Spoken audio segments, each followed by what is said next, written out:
3, 2, 1.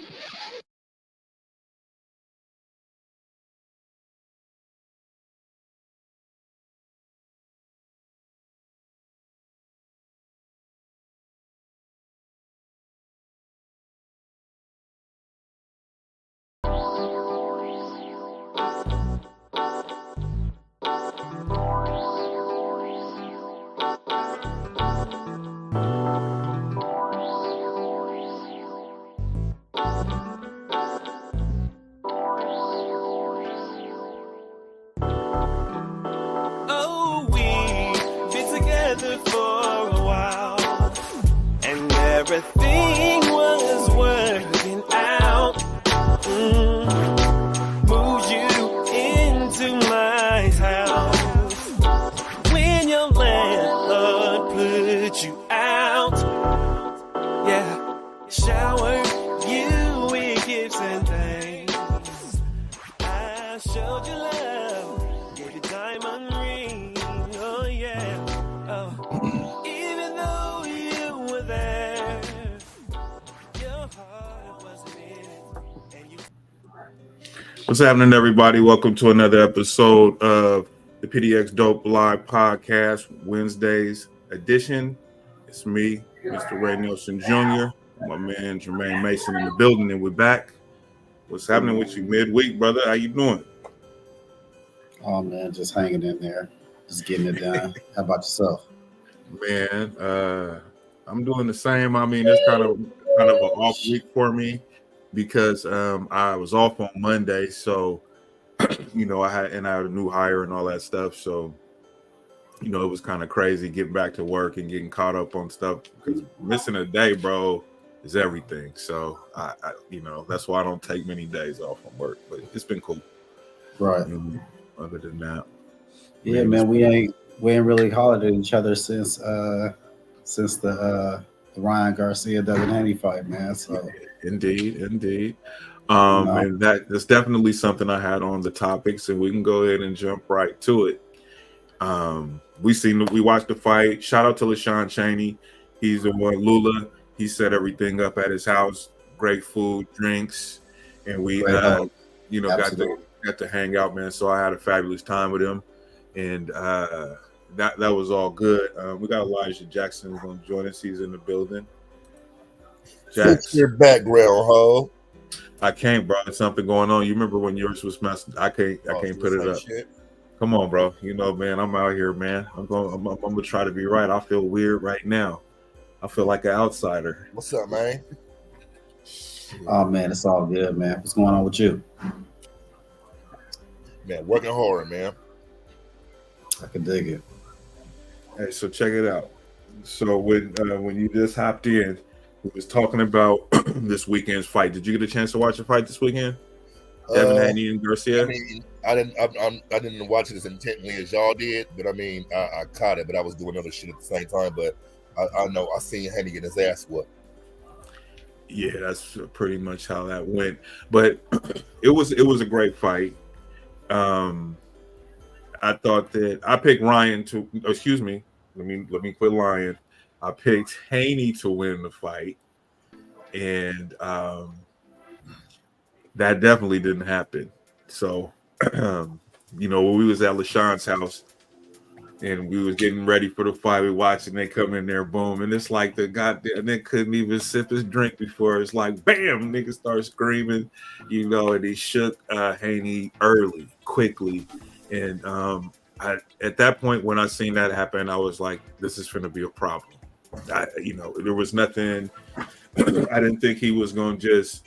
I thought that he could get it together, but I mean, if Ryan was able to get him just that quickly in the fight, I was like, man, he's going to have a problem. Let's say you, Jermaine. I mean, he absolutely had a problem.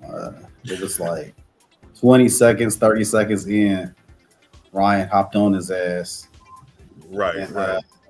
And since then, you can kind of tell, like, okay, this left is for real, like for real. Mm-hmm. And I mean, every 3 rounds, he just kept running into it. Right. So I mean, if you look at the rounds really where Devin Haney won, or you can say that he won. I would say that rounds from rounds from rounds 2 to 6.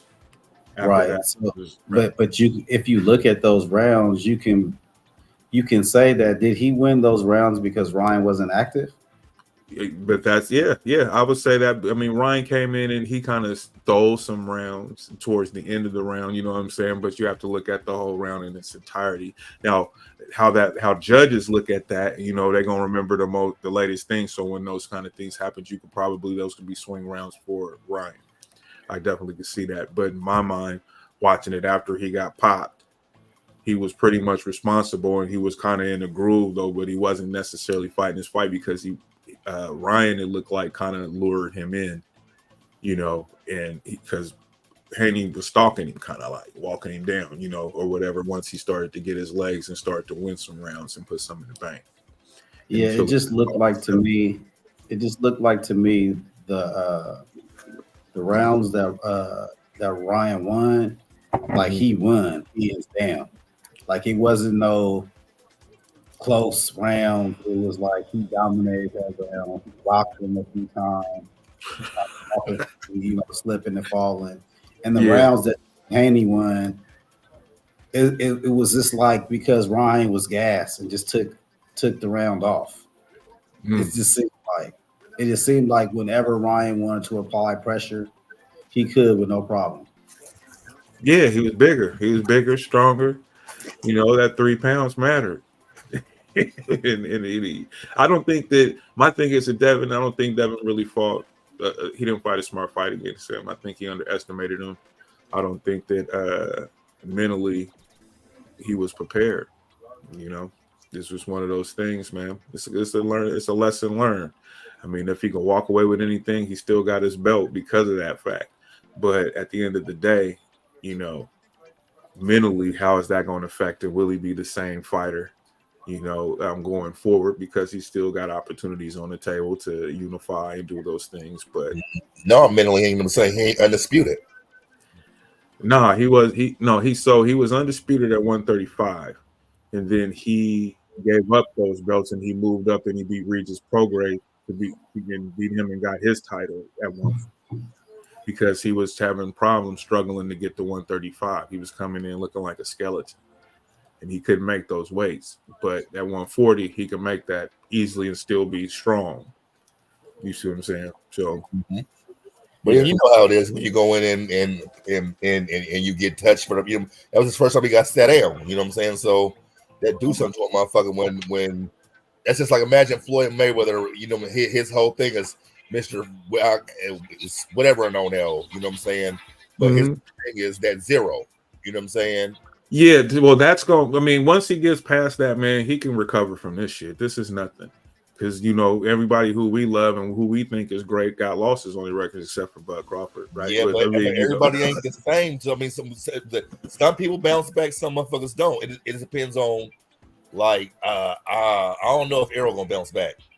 No, he gonna fight again, but he'll probably end up I think losing it was this a Roy next Jones fight. situation. Like when after Tarver touched him, it was a wrap. Then was Glenn Johnson, then it was yeah. I say that the difference is the youth. He's like 24, 25. Yeah. He lost his first fight. He didn't get knocked out. He probably should have been called knocked out. I can honestly say that in that fight, there was times where I was like, man, this shit's done. Like, it wasn't a knockdown and it was. Oh man, come on, bro. But man, me and Jermaine watched that fight. He mopped him in that round, bro. He mopped him. Like that was a thorough mopping. Like they should have been waving him off, in my opinion, at that point of the fight. But my point is that he hasn't been knocked out. He lost on the cards. No matter what you want to say about it, I mean, he's been rocked before. Jorge Linares and rocked him. He didn't been rocked. You know what I mean? But now he's getting into bigger opponents. He's gonna have to get back to the basics and dancing around with that jab. That's just my opinion on that shit. But Ryan was just bigger, stronger. People are, once people see your weaknesses, that's when they really start to key in on you, and start to see like, oh, okay, he's penetratable. So, I mean, no, did he? pause. No, did he? No, did he? Hey, listen. Oh my god, that was good. But, Man. but yeah, man, like once No, but people here's start to see the pause, it's not. it's a But that's different, it's a different story. only if you. But yeah, I hear that, bro. But that's only if that's considering you don't improve from that. You see what I'm saying? Good fighters, or whatever. They didn't in that fight, bro. It's more to this shit, right? Because when he was getting touched and he kept making that same basic mistake and not keeping his right hand up, to block that punch. His corner made no adjustments, and to me, when I was watching it, it felt like to me that Bill kind of was out of his league at this point, because Devin had never really he's been in trouble before, but not this kind of trouble where he got saved by them reps. You know what I'm saying? And they made no adjustments in that fight because he kept doing the same shit. Well, you got to think they knew, going into this fight what it was going to be. So it's like, okay, well, what Ryan's, weaknesses are, and what his strengths are. He has a left hand. The left is coming. That hook is coming, and he's going to throw it. He's going to throw it often. So, I mean, your whole camp should really be geared towards being able to duck and counter that left. You know what I mean? Like, and he didn't do that. And instead of that, he tried to engage. He tried to engage with someone that is a lot stronger than him. So was it a camp thing or is it a him thing? I think that it's probably a both thing. I don't think they took Ryan seriously. I think the antics, maybe that's what it was. Maybe he fell for it. He fell for it like a lot of us did. I mean, like I did anyway, thinking that he wasn't focused on the fight. But apparently he was. You know what I'm saying? And you can't look at that. You can't assume anything. You got to go in here and fight this motherfucker like he's at his best. And to me, like I said, I don't think that Haney's camp made the right adjustments, the necessary adjustments. He didn't have the instincts to know to stay out of harm's way and use your jab and your boxing skills. Don't try to go in here and have a pissing contest with a guy who's bigger than you. You know what I'm saying? Like, I don't know, man. I have a hard time believing that his camp didn't. You know what I'm saying? I mean, know what the fuck they was getting into. As more as it was a ego thing, him like, you know what I'm saying? This is, you know what I'm saying? He's trying to punk him, and it didn't work. Tighter, you know what I'm saying? Like he ain't shit. You know what I'm saying? And it didn't work. Hey, Claire's in the building over there on Facebook. See, I didn't know they had fought, 6 times in the amateurs before then. And then they really was saying that Ryan really got, he really won 4 out of those 6. I heard that. I didn't even, and I didn't know that beforehand. So, they was real comfortable with each other. And apparently Ryan knew, what kind of strength, Devin had. So, once he felt his power, he was like, okay, well, I can just really like walk through this shit. Cause any kind of puncher should have been, he should have been broke down, especially on those body shots that he was just giving Devin. But that ain't his game though. But that's what I'm saying. That should have been. That should but that's when you make the adjustment though, right? You know what I'm saying? Like, and that's what I'm talking about. It's like Bill Haney looked like he looked like he could have said that at any time during the fight when he was walking him down. He kept, you supposed to be in the middle of the ring. That's your game. But you trying to walk him down like you a bruiser. And you not physically, stronger, you know what I'm saying, to do that to this dude. So you got to fight him differently.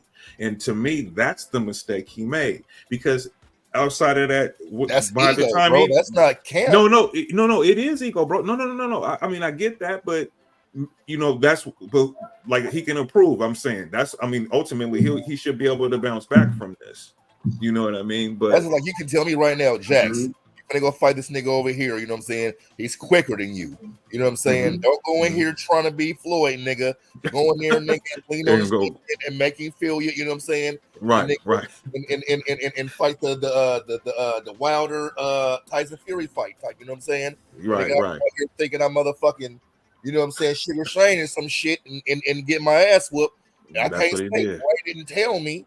You know what I'm saying? And every round, you're like, what the fuck is you doing? Well, I was here X, Y, and Z. And right. But Bill wasn't doing that, training, bro. I'm looking at the training, and I'm looking at when he's in the ring. And to me, they did not prepare for Ryan. And they did not prepare for that left hook. They did not prepare for that. Regardless of whether or not he tried to bully him and he tried to walk him down, your defense should still be solid as you're doing that. You know, like he had no defense for that left at all, like none. And so that showed me that that's camp and training.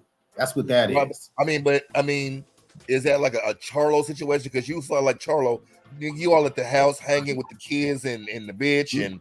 You know what I'm saying? You assholing because you don't take this motherfucker serious. Like, was it one of them situations to where you didn't go somewhere and actually do camp like you should have said? Yeah, well, but no, that's a fair assessment because like the young Haney boy, he out here fly, you know, hanging out, rolling up to camp in the double R, you know, he doing this thing and you know, when you start sleeping on silk sheets as a fighter, you know, are you that hungry? Are you caught up in the money? Because he's been getting paid as a fighter. He's getting good money, you know. And so he was at home hanging out, just kicking it like he wasn't getting ready for a fucking fight. Man, listen, that boy, that young boy is getting more money than them niggas. You know what I'm saying? Like for real, he get more money than them. Bill got him. He getting bread. So if Charlo acting like that, you know what I'm saying? Yeah, with the little money. Yeah. Hey man, listen. He iced up, just nigga everything, nigga. And I'm a young so be with the bitch. He out here wilding. Like didn't we talk about this, Jermaine? Yeah, like nigga, I pay you, boxing coach. Nigga, I said I'm chilling today. Shit. Hey man, but I think I can agree with that, Jermaine, because to me, it was just kind of dumb though. You know, it was kind of dumb because you don't got that type of power. You can punch, but you ain't got no concussive power like that. You have to work on the nigga or catch him to get a clean one. You know, that's your game. And if you want to be Floyd, you never seen Floyd Mayweather doing no shit like that. You know what I'm saying? He's gonna stick to the game plan no matter what. He's gonna stick to the fucking plan. What did he do? He's gonna whoop you. He's gonna whoop you the way that he gonna whoop that his game plan is, and he's not gonna go up outside of that. No, I'm not gonna do it. He got tricked out of his position. You know what I'm saying? He did. He got to a dick swinging contest. You know what I'm saying? And damn, like he did, man. Real talk. Man, so what was the odds? What was it?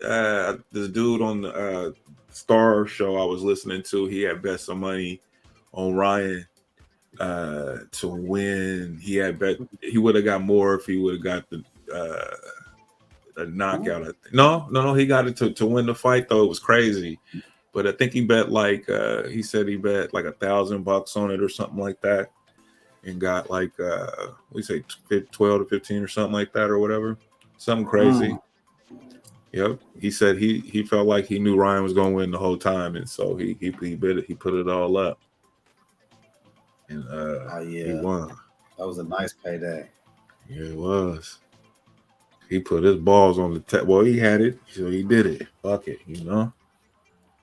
He had it. I know Ryan. I put some money on himself too, so. Yeah.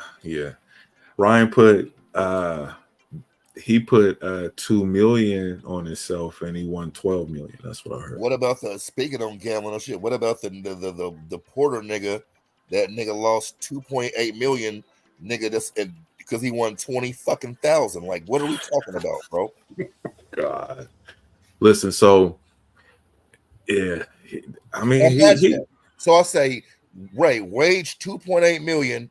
nigga, for a $20,000 pot. For what? I would be like, what kind of sense does that even make? Who am I giving the money to? Like, who's working me because I'd be an idiot to fall for that? First of all, it say in all them sports, it say no betting. So I'm not finna be betting. It's just not finna happen. I know that there's ways around it and you could possibly do it, but I'm not finna fuck off my money. He was even betting on his fucking games, bro. No, that's how they figured it out, because he had betted on himself so much. You know what I'm saying? They was tripping off how. I mean, my thing is, when I'm looking at that, I'm like, I'm okay with them being able to bet on themselves as long as they covering the spread. But when you try to go against, like when you supposed to score 20 points and you scoring like 15, and like all your stats is below, like if you bet on like you covering everything that you're supposed to cover on yourself, okay. Yeah, no, I don't think no. No, I do. But I know that's hard to regulate. You can't. It's hard to regulate, but not only that though. I mean, like it's slimy. You know, it's just it could be manipulated, regardless. So, I wouldn't. There's no room for that. If you're a player in the game, the sport, a coach, a referee, anybody who affects the game like that, they shouldn't. I mean, until you're out of the game or not working for that organization, then that's just what it is. But boxers can do it. But boxers can. They can bet on themselves. I don't believe that they can bet against themselves. You see what I'm saying? That's what I'm saying. But that's boxing. That's different. You know what I'm saying? Like that could be manipulated too. But who's gonna bet on themselves to fucking lose? But that's what I mean by the. That's what I mean by like betting on the NBA. As long as you're not betting for you, that's what I'm saying. You have to cover all the spreads. It's like this. It's very simple. I'm in the league, right? Nigga, I'm finna be here, man. We finna smoke or whatever we finna do. I'm betting on us, nigga, or whatever. I'm gonna give you the money to go put the bet. That's what's happening. I mean, so it's it's not like it ain't being done. You know what I'm saying? I'm just saying though, if you stupid enough to get yourself caught up in a situation where the league and the FBI is investigating you for gambling, because that's how deep it gets when in the sports. But you're not stupid enough to do R. Nelson 1, O. Nelson 2, Nelson Ray 3. You know what I'm saying? As your fucking, you got 7 accounts with your, like, what the fuck, bro? Jesus like Christ. The one football player nigga did the same shit. Like, these niggas are idiots, bro. I don't even see why you're even wasting your time doing that shit. It's because it can't be easy money. Because they're spending all their money. Fucked up. They're spending the money that they got. They said most of them niggas be waiting until after the season start, man. They can't wait till the season start, training camp start again, so they can start getting paid again, because they done ran through all they dough during their time off. Right. So you done ran through, and they ran through NBA though. So you done lost that for 20 fucking thousand. What are we, bro? I mean, come on, man. Listen. And now, like, I'm saying, it's bad enough. You know what I'm saying? The other brother just went to jail for killing a girl drunk driving. You know what I'm saying? Oh, they curse. Yeah, bro, it's just bad. It's all bad for that whole little, you know what I'm saying? Michael Porter Jr. only one nigga. He better hope he win another NBA title. Nigga.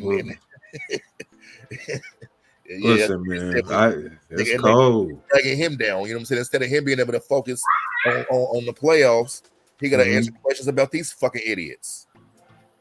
Right, man. And he hit a big shot too. Speaking of which, that's a great segue, by the way.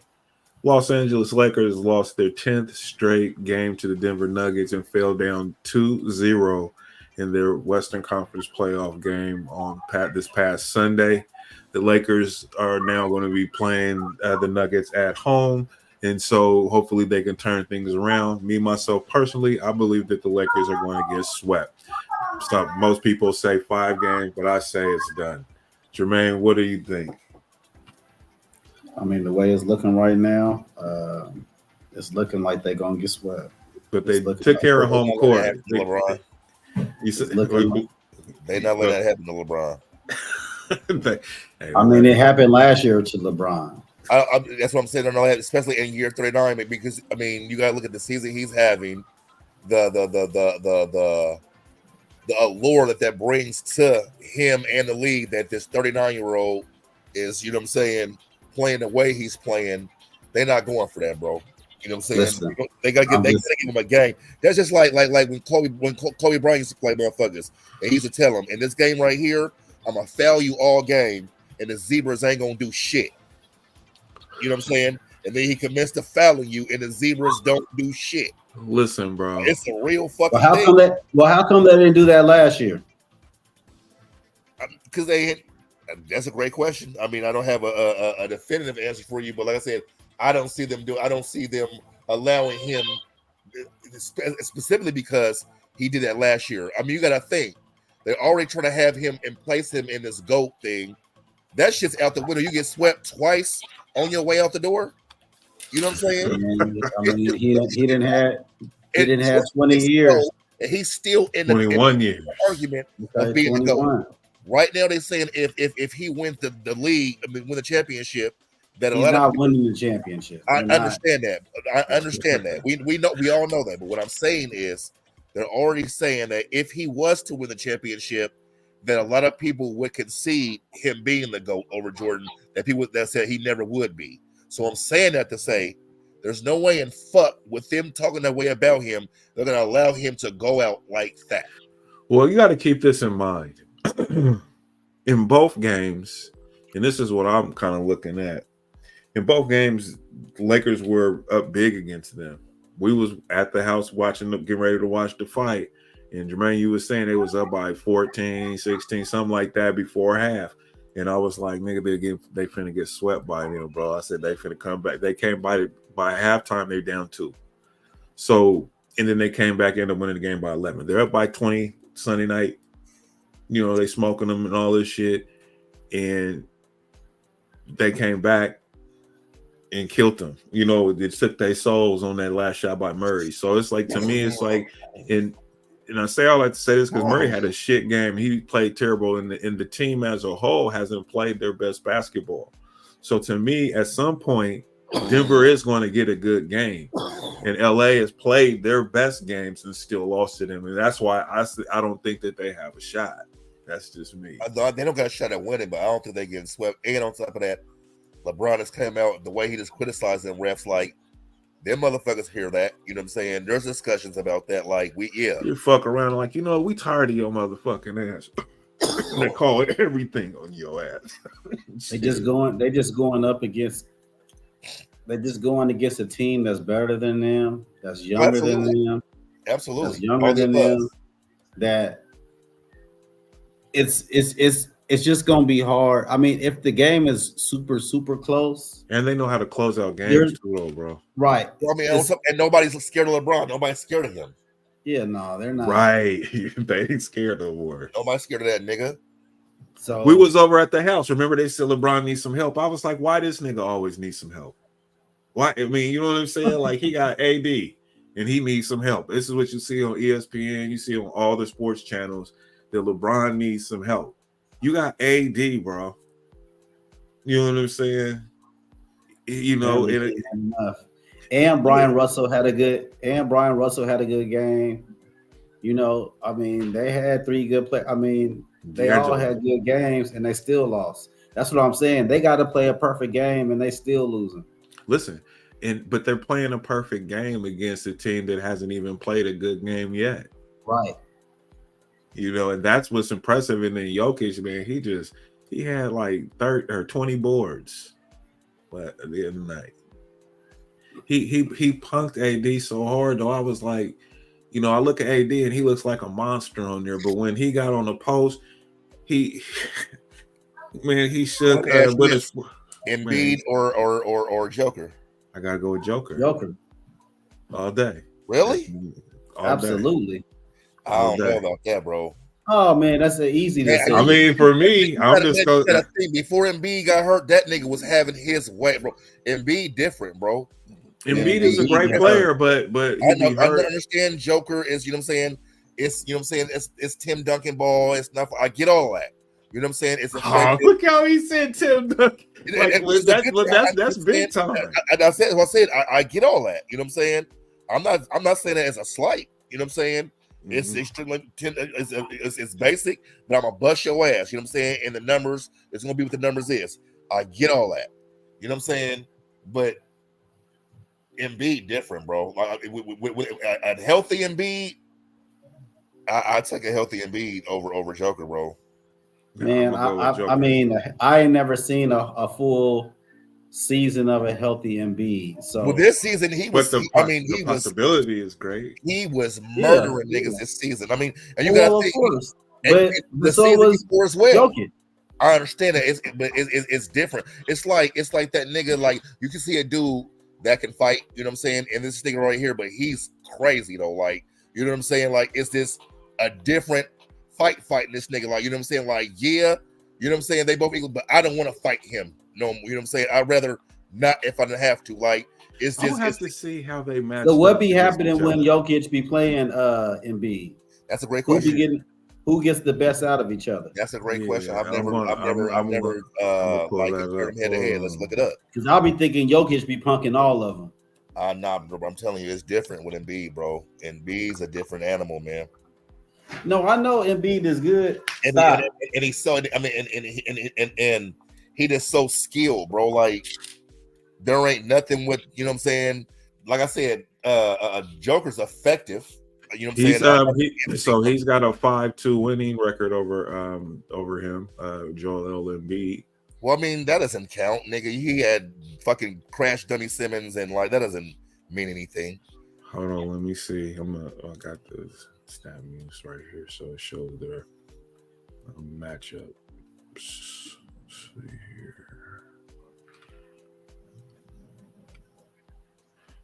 Okay, so. Yeah, and he stay hurt because sometimes he be having to overcompensate because they, you know what I'm saying, because of that shit what they did when they like making excuses for him now. They depleted the whole team, bro. He averaged 22.3 points a game, 10.1 rebounds, 6.9 assists in 8 games versus Joel Embiid. 22 you said, in 22, 10 and 22, 10, 6 in 8 games.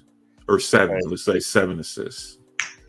Now I'm trying to find Embiid because it just has his. But yeah, like I was saying, Jermaine, that's like Giannis. You know what I'm saying? When they just got Dame Lillard, they gave up a whole bunch of the teams, and that's why they're trying to rush Giannis back right now because they depleted. Like you know what I'm saying? They gonna fuck around and make what happened to him happen. What happened with KD? You know what I'm saying? Where he gonna fuck his shit up and fuck around and blow an Achilles or something. And so Joel Embiid averages 27.6 points, 11.3 rebounds, and 4.4 assists in 8 games versus he's that Nikola. Boy. Okay, he's that boy. I mean, he averaged more points, but I'm just saying. I just knew it. Like I said, that's just my. I didn't say y'all was crazy. I didn't say like, oh, it's a landslide. I didn't say any of that. I just said I take a healthy Embiid over Joker. That's me. Like I wouldn't argue with you guys. Right. Let's see. So it has a side-by-side thing. Yeah, but Joel, seeing the one thing it shows here is the minutes, and Jokic got him beating all them categories except for 3-point percentage. Joel actually has a better is 38. So minutes he got to be how much in minutes? Oh my God. The Joker has 2,737 minutes versus 1,309. So nigga over down or double the minutes and look at the numbers Embiid still putting up. So just imagine if Embiid had the same minutes. I mean, it's not double. I mean, double the minutes. It's just the average though, you know. So it's just it goes. So it shows in the. You talking about in their head to heads, or you talking about this average over the season? This is 2023. These are So stats it's the for season, you're saying. 2023. Yeah, that's the season. Yeah. So, but the numbers you were talking about were them head to head, though, correct? Yeah, what I gave before I moved to the screen. Yep. It was but yeah, I would take Joker though, because I mean he could do more shit for me, man. I don't trust him. Nah, he cool and everything though, but the way Joker take over a game, bro, whew, that shit, man, he be going in. I just like how he played and how he punked AD the other night though, with them 2 moves on the post and on the block, nigga. And then he just manhandled and muscled him in and laid up over his head, nigga. I was like, damn. And then step back for the game, and he was falling all into the crowd, bro. That shit was comedy, bro. Like, I was like, I don't know, bro. You was arguing for Nurkic, so I don't know. You say what? I said you was arguing with me for Nurkic, so I don't know. I didn't say he was better than Joel Embiid. No, fuck no. Come on, bro. I'm just saying that he's a serviceable player, you know. That's all. I don't think it ain't shit. I don't think you can depend on him to be a you said who ain't dependable starter. Nurkic. You said Nurkic? Yeah. Oh no, Nurk ain't shit. He's fucking useless. I've been saying that when he was here. Me and Ray had an argument about that shit, bro. He was arguing for this nigga. I'm like, fuck out of here, bro. Hey man, he can't finish down low, bro. He can't finish down low. He can't move his feet. He's a defensive liability. And he got butterfinger hands. That's why these niggas is down 0-2. Man, them niggas is down 0-2 because they can't hit no shots, bro. But when did they play? They play tomorrow too, I think. I think they play tomorrow too. Yeah. So Nike is laying off 740 employees. Man, that's crazy. They been cutting motherfuckers though, man. They cut motherfuckers' heads off. They cut motherfuckers and raising their shoe prices. How about it? Yeah, because niggas want to complain about they want more money. We talked about that before. You know what I'm saying? Costs roll downhill. We know how that shit go. I told you people will. I told you those business owners, they will adjust. But some, you know what I'm saying? Yeah, and I'm with you. You know what I'm saying? But some motherfuckers, they play their self-help position by trying to over-adjust. You know what I'm saying? It's a fine line that you gotta, you know what I'm saying, ride with that shit. Well, Nike will be laying off about 740 workers at its headquarters in Oregon, according to a letter released on Friday. The top sportswear maker aims to control costs after warning of a sales drop in the first half of fiscal 2025. In December, Nike announced a $2 billion cost savings plan over the next 3 years. And in February, the company stated that it would cut about 2% of its total workforce. That's about 1,600 roles. Nike shares year-to-date down, actually, as the broader stock market has moved higher. That stock is down a little more than 7%.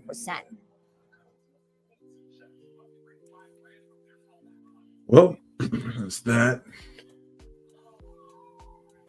So they had some drops.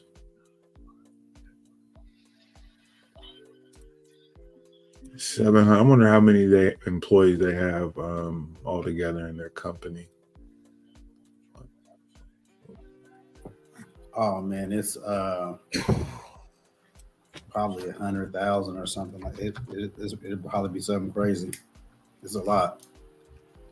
I mean, I know Tesla is letting go of what? I heard about that too. Like 27,000 jobs or something like that. Mm-hmm. Yeah. So. Yeah, I heard about that. He's getting out. He's probably just slowly but surely getting out of California. Nike has approximately 83,700 workers worldwide. Yeah, I said 100. Yeah, so okay. Yeah, right around there, about there. Yeah, makes sense. Yeah, it's a couple different numbers, but it's ranging about 80,000 to that number. They're probably trying to get it down to 50,000. Yeah. And be able to just run it efficiently. Right. I mean, technology is changing a lot of things, you know, with CD printing and things is easier, and as far as their processing and all of that, so production. And it's like, we don't have to pay all this money. We got all these, you know, people doing the X, Y, and Z. We're gonna cut the fat. That's what they said. That's a lot of jobs that people are gonna be competing for out here now. Oh yeah. Well, I mean, there's jobs out there for people to get. So, you know, there's a story. There's this Oregon woman was accused of leading a money laundering cell to conceal more than $90 million in drug proceeds. A Happy Valley woman is accused of leading a money laundering cell that hid nearly $100 million in drug proceeds for a drug trafficking organization.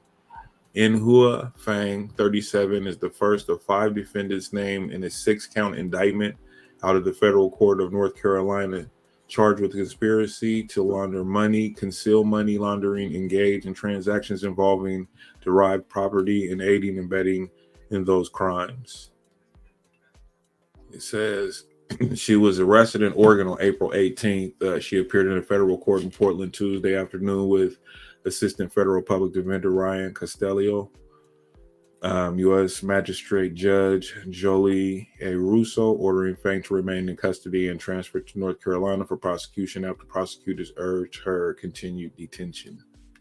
The incident is sealed, but the government's motions to keep Fang in jail lays out the allegations from a 2022 multi-agent investigation.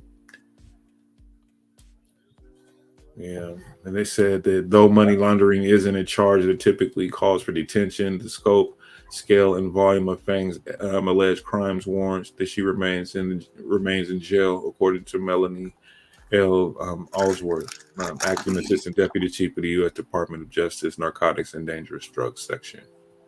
92 million? I mean, they rounded it to 100. She was arrested out here, but it was, I guess, in North Carolina, so it's a multi-state thing. Yeah, they was getting it for real. Yeah, bro. Definitely. They was getting it for real. For real. Damn, she would they said she's accused of operating one of the most active cells and allegedly was the first point of contact for Mexican drug trafficking groups, according to Allsworth. She would coordinate with U.S.-based drug traffickers and dispatch couriers to pick up hundreds of thousands of dollars in drug money and make bank deposits, Allsworth wrote.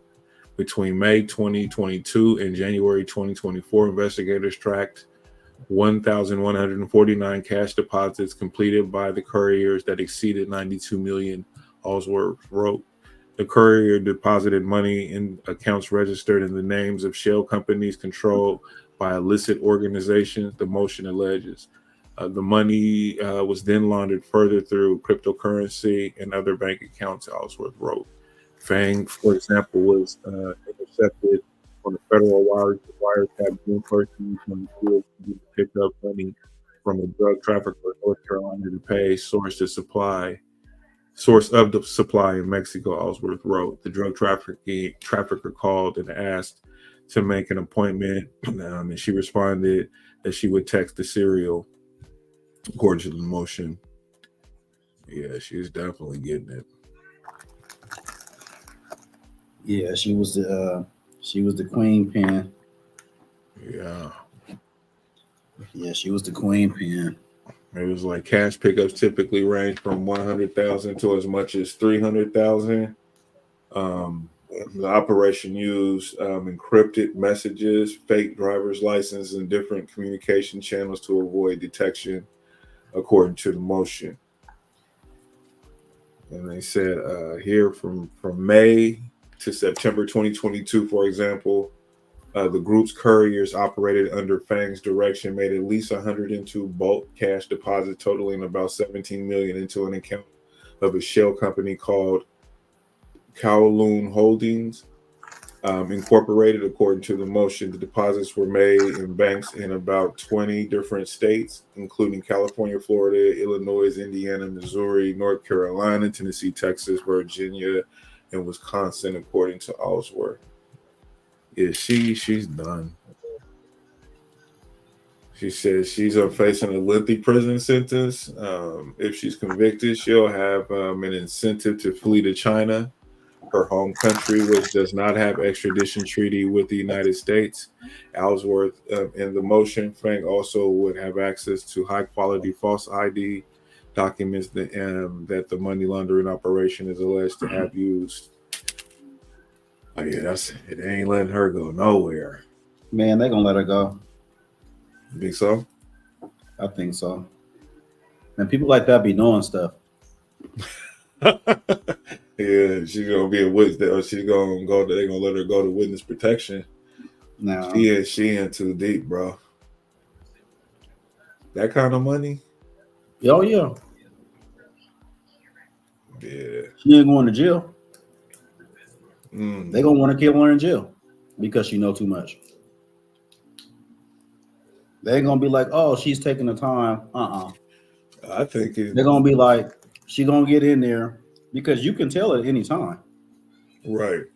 You can get your jail time and be like, I want to tell. You know what I mean? Like that shit don't never go away. You know what I mean? Right. You know what I mean? Like, you can be in there for a motherfucking year, 2 years, and be like, man, fuck this shit. I'm finna tell. You know what I mean? And that's fucked up. That's how that's how it goes. They gonna kill her ass in jail if she tell or if she don't tell. Once you get caught, you in trouble. Basically, you in trouble once you get caught. You out here fucking up. Jax, you on? I don't know if he. Oh my bad. I was talking to Elijah. Oh, okay. Yeah, man. Yeah, I know she wish she would have got it. It seems like with all these kind of connects and everything, she would at least got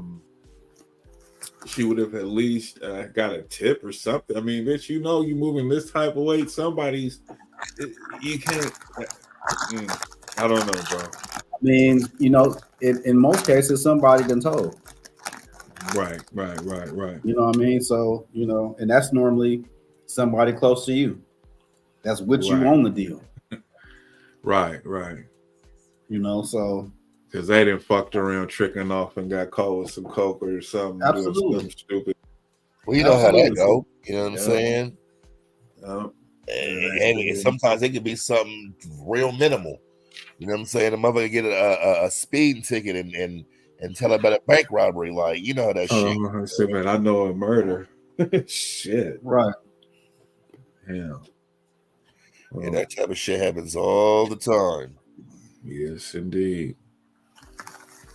Enough of that shit, but and now more than ever, don't nobody want to do no time. They want to be out here freeing on the gram. Fuck you, man. They got flexing. Fuck you, man. Yeah, man. Listen, man. Niggas, I mean, just for that alone, we ain't talking about the other shit. Just being free. I mean, these motherfuckers want to be out here. They want to be outside. Well, that's how a lot of these motherfuckers get themselves in trouble anyway, being on the motherfucking gram and all that old goofy shit. You know what I'm saying? Yeah. That's where the evidence come from. Yeah. They love it, man. They can't stay away, man. This generation can't stay away from it.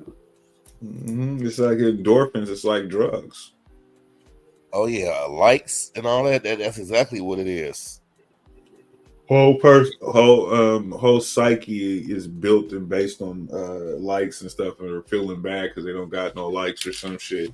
Put up a picture, nigga got 3 likes on it, nigga. If that. And nowadays, if you live in that kind of lifestyle, people embrace or okay with you telling too. Before naturally, people always been telling.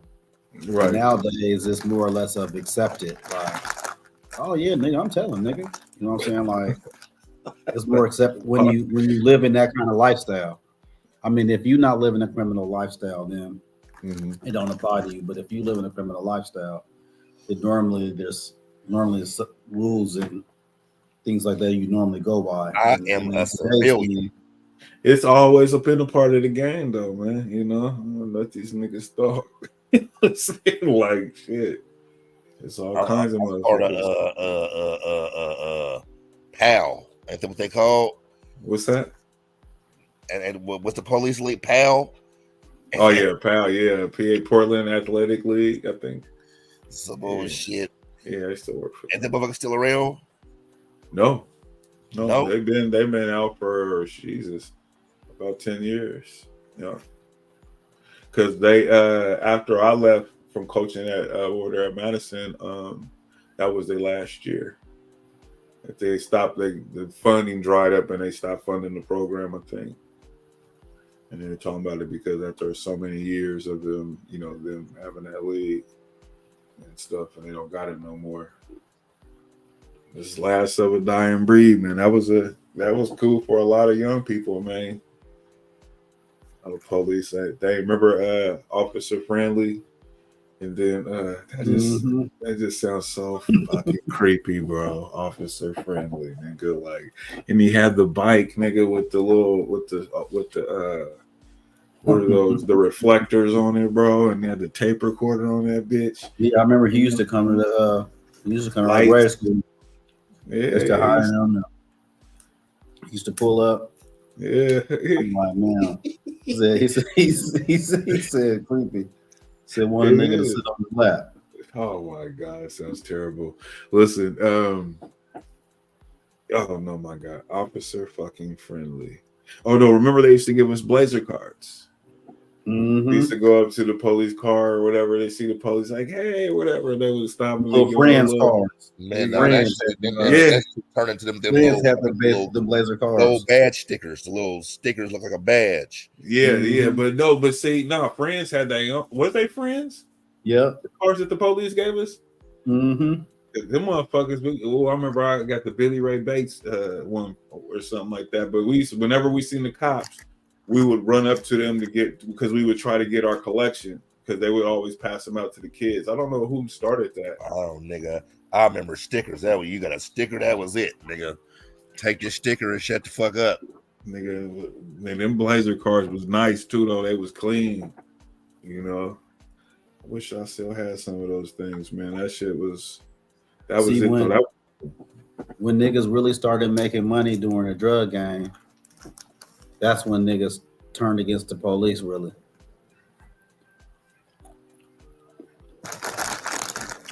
They like, you infringing on us making money. You know what I'm saying? Because before then, really, I remember my grandparents and stuff like that or whatever, like, police was cool. You know what I'm saying? It wasn't them problems. You know, I think by the time I turned maybe 11, 12 is when that neighborhood started to change. Yeah. But before then, it was a time where, you know, kids can be outside all night long. Everybody knew everybody up and down the neighborhood. It was peaceful and stuff like that. So, I mean, that there was a time when that was happening. You know what I mean? Like, I remember. It was a lot to see. I mean, we was walking around here just whatever, you know. Just out here. And then when that crack and that shit hit, bro, that's when shit got dangerous and gangs and shit like that started to hit in the late 80s and stuff like that. And that's when it started to become a problem. Yeah, man, that was hard times when that was the wave. It was like a crime wave. I mean, it was just craziness. I remember when Ray Ray had got killed out there in the villa. And you know, on our block, we don't live nowhere near there. You know what I'm saying? But all the way in our neighborhood, I remember because we was outside every day. Nate, Kenny, me, you, just everybody. Nisi and them, Andre, all the kids. I mean, it just was nothing but kids on our block. And when he got killed, I remember that particular day, nobody was on the block. Everybody had to kind of like stay in the house. it was just clear. It was the first time I had ever seen on a summer day when it's nights where it's just none of us was outside. We was all inside the house watching fucking BET videos and shit that summer day. I remember that summer day. And then eventually later in the afternoon, then we started to kind of creep out, you know, start to come outside or whatever. But that day in particular, I remember that shit. I remember that. Yeah, that was the first gang shooting in Portland at the time. So it was craziness because, you know, we seen colors, right? You know, that's, you know, and, you know, that's when it started getting funny, man. That's when it got funny. You got real weird out here. I remember when the niggas came. I remember when my first encounter with that whole thing was when my mom took me and my brother down to Disneyland. We stopped off in Frisco and we hung out there with Dickie when he used to live out there in Fremont.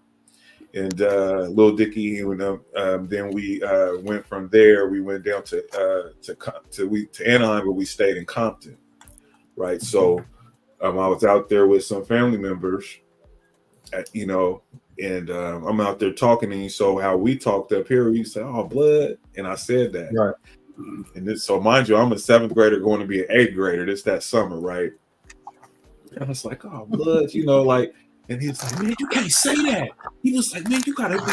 He was like, "Man, people get killed, man." But he struck the fear of God in me, bro. Like I did not understand what he was. I understood what he was talking about, but I didn't understand. Like what?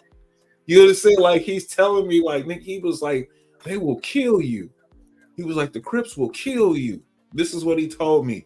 I was like fucking 13 years old. I was like, what? Yeah. This is back in like 84. You know what I'm saying? Like for real. I was like, what? Like, nigga. Yeah, after that, bro, I understood when I came back what that was about. You know what I mean? You know, I was like, oh no, they tell me stories about them at the drug houses, crack cocaine. Before it was a thing up here, bro. I seen it all up in person, bro, down here in California, bro. Man, Fat Burgers had just opened up. That's when we went because we went and got food there. That's when they had first opened up Fat Burger in Compton, California, and we was there. You know, and I was like, yeah, came back to Portland, and then that's when you start seeing. I mean, the Crips was hanging around, and what's his name with the El Camino, Scarface, I think that's what they call him, or whatever. And then boom. Here you go. It was gangs everywhere. Nigga. Swap meets start popping up. You know what I'm saying? It was crazy out here. It was burnt out. I mean, it's just like it got dirty quick around Portland, bro. Like from when we was kids to when all that shit started happening, it just got dirty. They like, I was what the fuck's going on here, man? Like seriously. In real time. Crazy. Niggas what I eat. I don't care. So, Chris Brown and Quavo, they got a rap beef. Have you heard the rap beef from Quavo and Chris I heard Brown? I heard a little diss songs. All right, so have you heard him, Jermaine? Oh, you on pause. I mean, you on mute. You on mute, bro.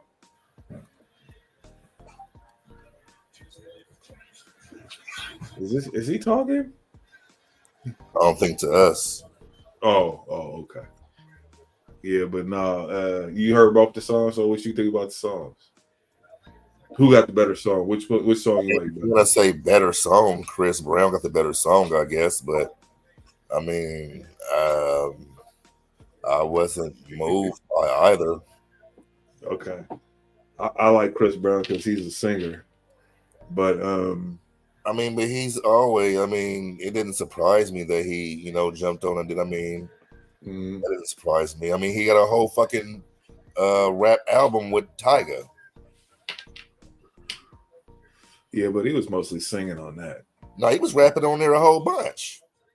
Yeah, he has some bars on. Yeah, I mean, that was one of my favorite joints. Yeah, he said he have a whole rap album, so it ain't like he ain't just a straight singer. He got bars. He can rap a little bit.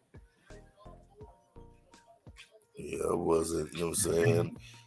I mean, I guess it's cool with something talking. I mean, then you got the Ross, Drake, Kendrick. Yeah, all that shit. Bro. I ain't talked to you in a minute, so from that whole perspective with the whole that starting there. What are your thoughts on that whole thing? It started off with the Kendrick jumped out the window and did his verse.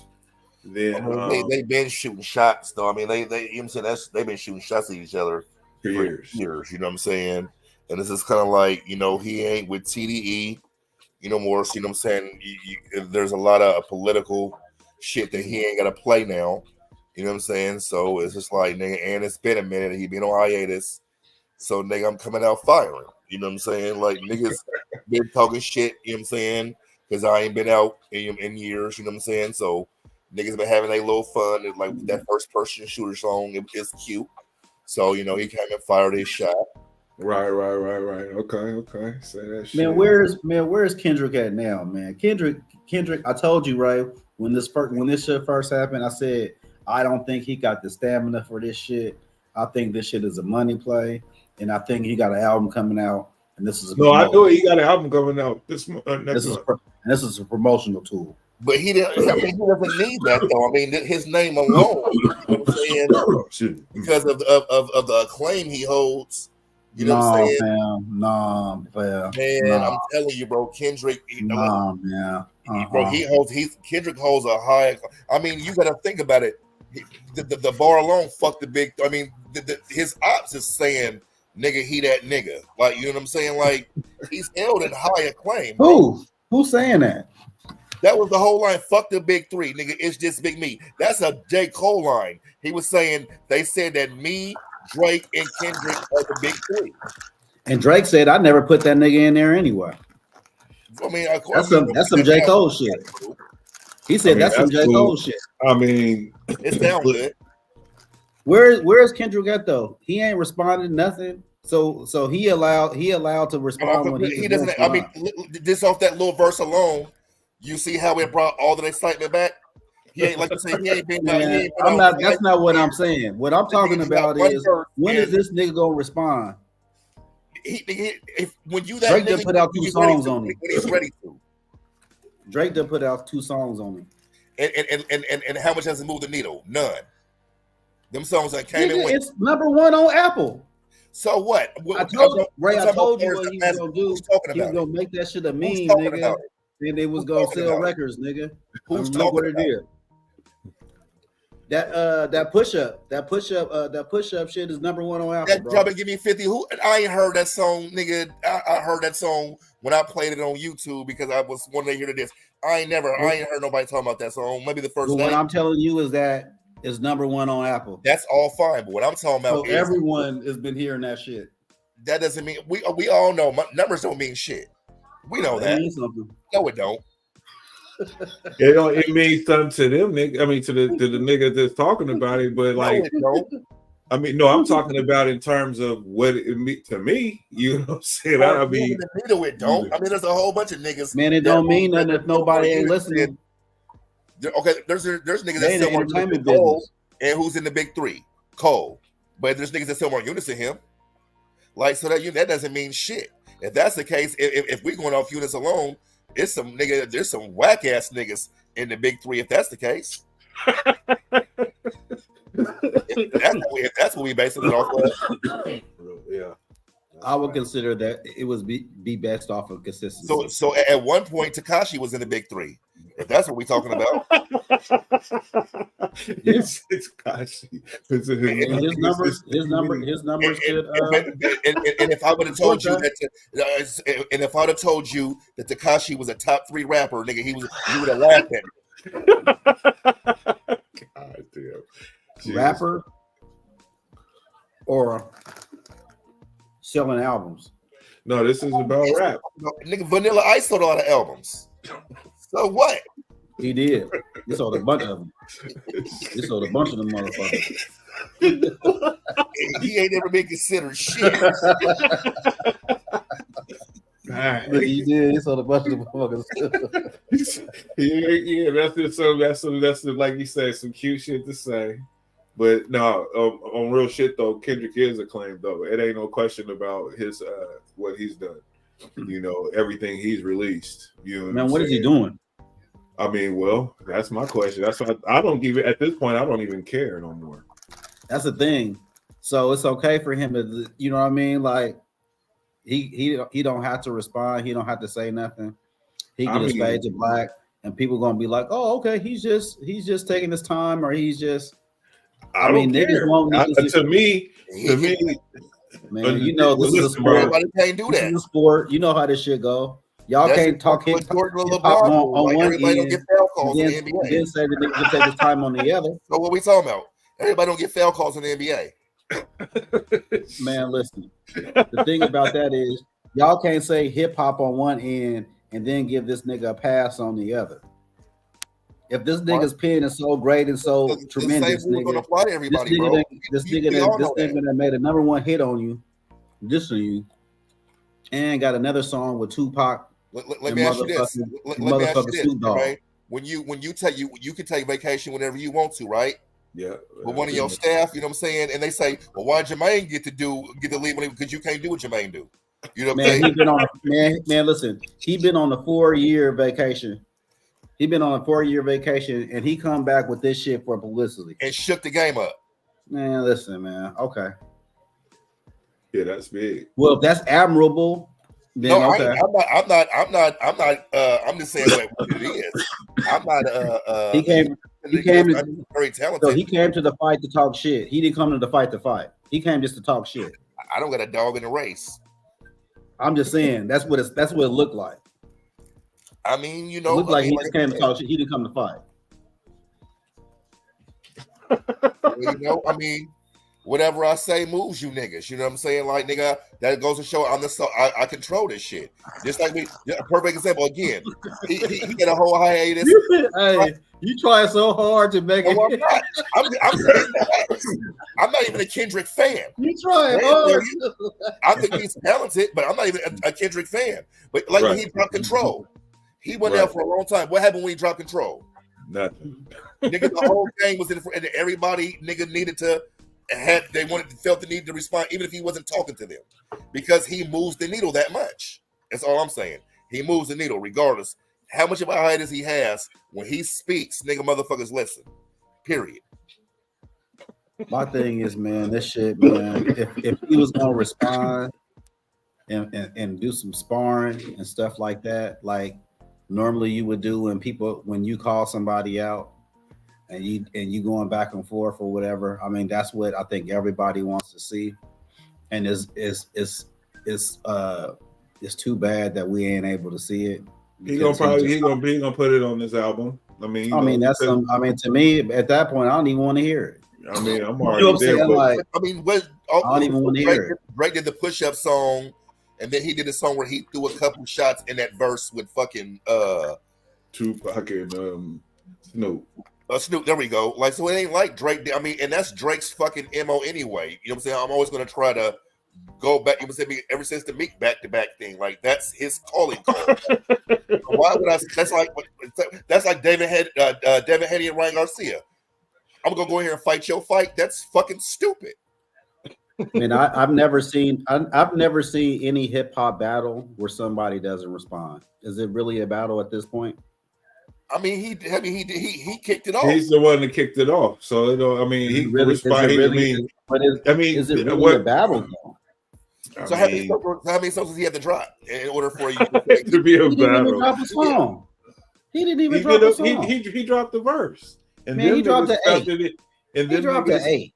Listen, he dropped, he did the 16, and he did, and that's what they typically drop. Them niggas, like Jackson's saying, felt the need to do whole songs, and then teamed up with 10 other niggas that hate on one nigga. That just sounds like some whole shit. That whole shit sound like some whole He shit. said he teamed up with 10. You couldn't make no hit on your own. Listen to nigga. Well, I mean, you Drake and got other Beckham. niggas. I mean, if you want to be True game, about it, they Yeah. was shooting at him on first person shooter. That again, Right.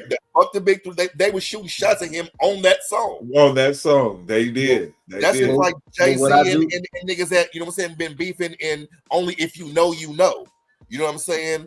Or like Biggie and Nas. You know what I'm saying? If you knew, then you understood what was being said. Exactly. So what I do know is that Drake made a full song just for him. 2 of them. Just No, for I him. would. No, he went at With just him everybody. on there. With just him on there, dissing the hell out of him. And we ain't after I seen shot that. my shot. After I shot my shot. We have not seen that from Kendrick yet. We haven't seen it. Again, yours probably so he kicked the 16 and then He's the one that he made these. these niggas. He made you niggas do something. Period. I fired What him. but what does that mean though? What it means is that he's the one that set the. That he's moved the the one needle, that period. Yeah, he the one that said something first. Nigga, this is what you niggas been. Well, let's put it like this. So he's You so niggas so been, so hold what on, he- no. They I been got, saying. I got an shit. analogy for your ass too. They been saying shit, and then boom, nigga, he said something. And They on respond top with of that, records. So he like this then. So he like, okay, when you had an incident where you know, a motherfucker say, okay, well, he hit me, and you like, all right, well, who is he? You know what I'm saying? And you go over there and go hit the motherfucker, and then you get jumped, and then the other motherfucker that you with then left. It's the same shit. You know what I'm saying? No, So you starting shit, but you just leave. He didn't start the whole leave thing in the middle of the battle. No. That's the narrative you paint. Oh man, you can't do that. You can't do that. These niggas been shooting shots for years. Hold on. So now you want want hold on. These niggas been had to shooting team shots up for with years all these niggas while he was on hiatus, right? Kendrick ain't been saying that. He been nigga and wherever he been. Y'all niggas been shooting shots. Now, people in the hip hop game know, but it ain't moved the needle enough for everybody to be talking about it and make a big frenzy. Y'all been doing it for song after song after song. Now, people may have mentioned it, but it didn't cause a big uproar. Nigga, I drop a 16 and the game go nuts. What are we talking about? Man, listen, he got on a Kumbaya album for niggas to diss one nigga, bro. That's what he teamed up to do it on.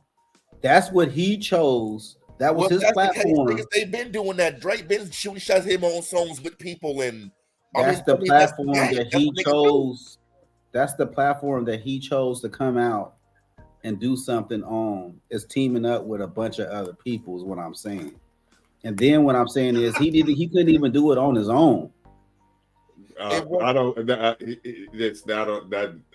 do it on his own, bro. That's ridiculous. Well, he hasn't. It's been over a month. I mean, so he hasn't. It's been 2 weeks. Okay, let me ask you this, man. It's been over a month. It ain't been over a month. You talking about? You said push-ups is number one on Spotify or iTunes or whatever, right? On Apple. On Apple. But as far as people in the, you know, saying in the know talking about it, how much you done heard about it versus Control. Oh wait, motherfuckers was talking about Control 2 years later. Let's see here. Well, I mean, what does that mean? We're talking about now. It means I'm talking about what is he doing now? He dropped that song and he had a similar effect. I'm just saying, man. If this was a fight, he'd be losing. I don't think so. He'll be losing. He would be losing. If I hit you with a hard ass a power shot that set you, you know what I'm saying, that rocked your ass, and you hit me with a flurry of jabs, like that don't. Okay, man, listen, man. Hit you with one, but mine was a power shot that, you know what I'm saying, buck with you. Like it's. What is he on? What is he? Is he number one on fucking iTunes? What charts? It's like Apple or some shit. I'm talking about iTunes is Apple. Okay. And he told that nigga to drop and give him 50, nigga. He can do the alphabet right now, and the song will go number 1 on iTunes. So that doesn't mean shit. He's not number 1 on iTunes. Bro. He told that nigga to drop and give him 50, nigga. Oh, let me see. I'm looking at it right now. Hold on. Let me see. And that's why he had to go back and do another song. Hey man, if you want to be real about it, the numbers don't lie, man. Okay, now let me ask you this: which one was better? Unbiased. Kendrick's verse or Drop and Give Me 50? Which one has more replay value to you?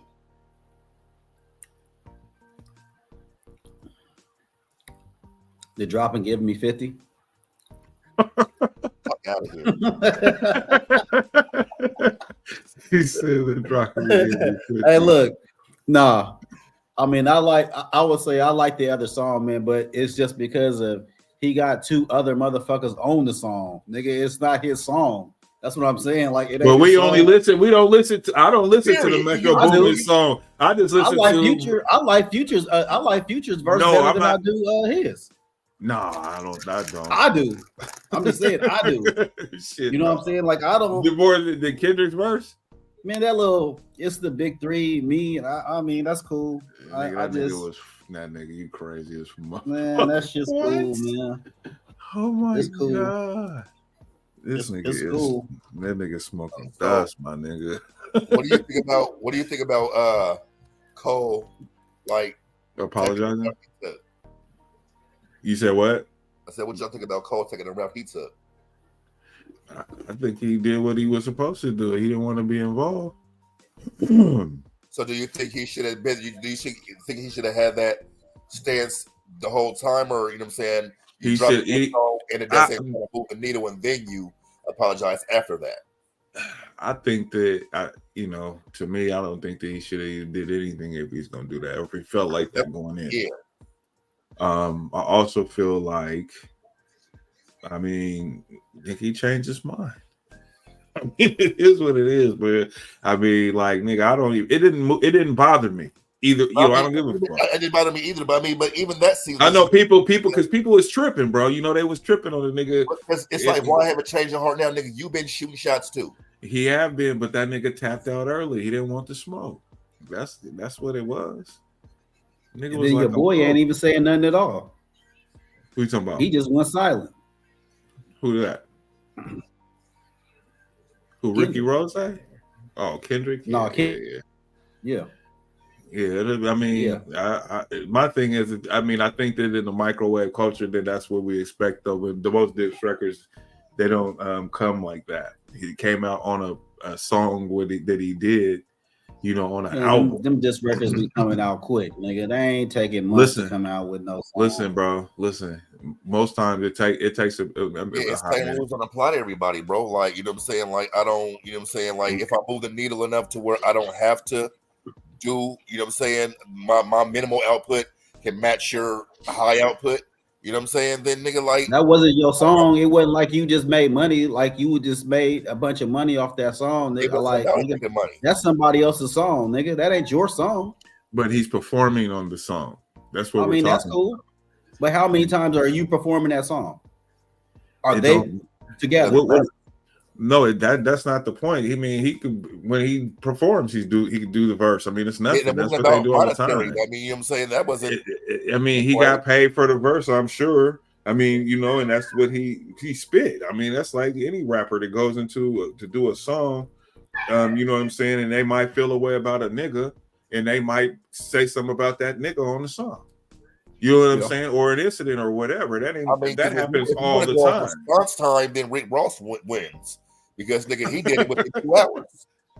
Right. Yeah. Rick Ross already had his shit. Rick Ross already had some shit written. He already had some shit written. Because to me, that's how I felt about it. Because I think after he did what he did, that made Drake say what he knew Drake was gonna say something, and so he had already had that shit already written. I think. I mean, shit, you know what I'm saying? Perception and reality is, you know what I'm saying? Like, oh, absolutely. Yeah. That's what I think. I don't know that to be like, even with that be the case, like, you know what I'm saying? We're talking about response time solely. Fuck if it's been okay, that means I love it. I love it. I love it, even though you had it written already. I love it. Nah, but the responses is like this. How long did it take Drake to respond after he heard the Metro song? Like what? A week? 2 weeks. Okay. About 2 weeks. And so he done put out 2 songs. Yeah, I mean, he did two songs in a month. Okay. And it's been a month. And we ain't heard nothing. I mean, I did what I did on that record. Yeah. I don't know how this nigga just be getting a pass like that, man. This nigga, I don't think I ain't giving him no pass, bro. I mean, like, to me, it's like this, though. It just depends on how you feel about it. To me, I'm over the beef. I mean, I wanted him to respond. That was my expectation. But after a point, for me, this is how I feel about it. It's like, okay, well, nigga, if you do respond, all right, whatever, when you do it. But I want to kind of hear it now while it's fresh. It's going to have to be something groundbreaking for me to feel it like that. It's not going. I mean, whatever he responds with, it's just really not going to matter unless it's something crazy. You know what I mean? That's what I'm saying, man. What it take this nigga 2 months to? It can't take this nigga 2 months to formulate his feelings on the song, nigga. Man, he that goddamn great, nigga. I mean, it took how long did it take Nas? I don't know. It took Nas 6 months before he could respond to the Ether shit because it came out on his album. So, you know, when you talking about writing artistry or doing research on niggas, and you know what I'm saying, like, you know, I mean, everybody's process is different. You know, Drake he turns out songs. You know what I'm saying? It's a formula that he uses. Came out what year? The Chronic came out in 92. Okay, it's 2024. So we're talking about 32 years ago. Mm-hmm. Dre dropped the Chronic right now. What happens? Nothing. Everybody buys the album. What do you mean? It goes to number 1 in 2024. Absolutely right, not in 2024. Absolutely. This nigga's tripping. So you think that if he put out an album right now? No, it wouldn't. Artists are too old. The sounds, sonically is different. Bro, have you checked, like, a lot of the artists that are winning right now are fucking older artists. People, you asked my opinion. I just, I'm telling you the reasons why that it won't do shit, bro. He's not relevant in today's climate. A lot of these artists are sitting up. A lot of these artists that are hidden are older right now. Okay. That are, but a fucking Killer Mike just had the fucking #1 album. Okay. Who did? Huh? Killer Mike. Who did? Killer Mike. Man, that's a fucking award. For the best album. Killer Mike selling out arenas. His album is acclaimed. Is he selling out arenas? I didn't say Dre never sold out an arena. I did not say he did on the part. He did Epic Smoke Tour. He did, but. And I'm not talking about Dre. I'm talking about Killer Mike. Album will go Killer Mike selling out arenas. Whatever, if he is or he isn't, what is that? I mean, what are you talking about? If it's an what I'm talking about is because he brought up a point as if him being older makes it relevant enough to move the needle in today's climate. And what I'm saying is that ain't nobody going to that goddamn concert. Dre, for instance, they see them niggas every year at the Boo Bomb. Too Short and E40 and Snoop Dogg, and I mean, you know what I mean? Like, I mean, that's cool. I mean, but that's cool though. That makes money. It generates income. So we're talking stadium niggas. You know what I'm saying? I mean, I don't understand that because that doesn't mean anything. I mean, like I said, it's a whole bunch of terrible fucking artists that are selling out fucking arenas. Exactly. That ain't necessarily that good. But if we're talking about now, people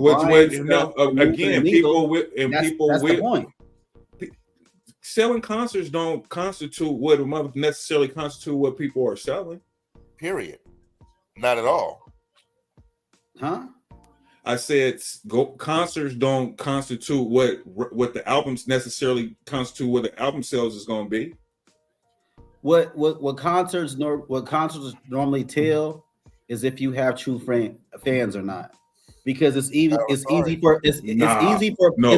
for people to be able to manipulate album sales when it comes to digital, because everybody do it nowadays. They even do it on YouTube's with your likes and all that other kind of shit. So there's ways to manipulate that. But when it comes to reported numbers. You talking about reported numbers, but go ahead. Right. So when a person is going to actually spending money on you physically, like your merch and coming to your concerts, that's a true testament of where you are as an artist.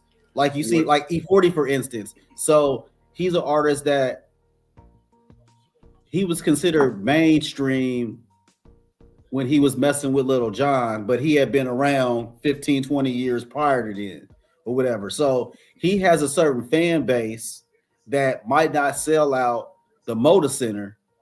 Nigga, but he can sell for this sold out. They don't move the fucking needle in today's fucking. But what I'm saying is, he's a certain artist that can sell out a $1,500 to $2,500 arena throughout the country. So that's where his fan base is, and that's good. That's real fan, and that's real fans. Right, and those are real fans that pay, and they buy merch and all of that shit. Right. But you're talking about people who are getting stadiums and they're getting Rock Nation deals and all these type of things on a bigger fucking platform. It's not you compare like the NFL to a fucking You know what I'm saying? Like it's not the Tech 9. If that's the case, so if Dr. Dre came out with an album, how much you think he would sell? Don't nobody make more off tour than Tech 9. Absolutely. But he doesn't sell more albums than a whole bunch of motherfuckers. They can't touch him touring. That's our point. And don't even make as much money as he made. He got a cult following, and he been doing this shit for fucking 30 years. But what I'm saying, and to what Jack's point is there's a number of artists that are older artists that do the same shit. Oh, absolutely. I would say that are just as successful. I would say Tech 9 is a special. He's special. But you go into a Killer Mike. He has the same shit, and so he ain't on the Rock Nation or whatever. And right now, nigga, it's cracking. Anytime Killer Mike comes here, the show sold out. I guarantee you right now, if Killer Mike said, I've never been, so I can't. I've never been, so I can't say. What I'm telling you, bro, it's nearly a half a billion motherfuckers in this great nation of ours, nigga. There's plenty of motherfucking people that fuck with different types of shit, you know. And these people we're talking about, I mean, we can go into different genres of music or whatever. I mean, and you ain't never seen a motherfucker on TV or nothing, but they out there multi-millionaires off of making music and playing in small venues. Older artists, established artists that have a fan base that's much more entrenched than these new booty shit that you're talking about. These motherfuckers have come from the trench all the way back, and they still got people spending money. The test of time and the question is going to be is how long does what we see now is going to last going forward? How what's the staying power going to be? Barry White made a song about called Staying Power, you know. So I mean, yeah, if you got the stadiums and they ain't no one, Drake ain't selling these things out all by himself. There's always other artists on there you put together, you know, shit like that. You feel me? So, you know, Killer Mike, man, having the number one album, meaning and we're talking about artistry and making good music, then what's popular on the radio ain't never been the standard on what motherfuckers really try to do. You know, I mean, as far as that being the best music is always the one that don't get the commercial appeal. It's always been like that. Absolutely. It's always been like that. So, you know, Dr. Dre, a guy who's been entrenched in music, and he don't just produce rap music, he does R&B and rock, he does all this different shit, does all this different things. I mean, you have white people. I mean, he's a big ass star, bro. I'm just off of his fucking name, nigga. I mean, his headphones are shit. They're not fucking the greatest headphones. And people buy them just because of that. I'm just saying like this, bro. If when he came out with Compton, when the movie came out, they had no fucking when they put that Compton soundtrack album out, is really an album. They didn't do any press.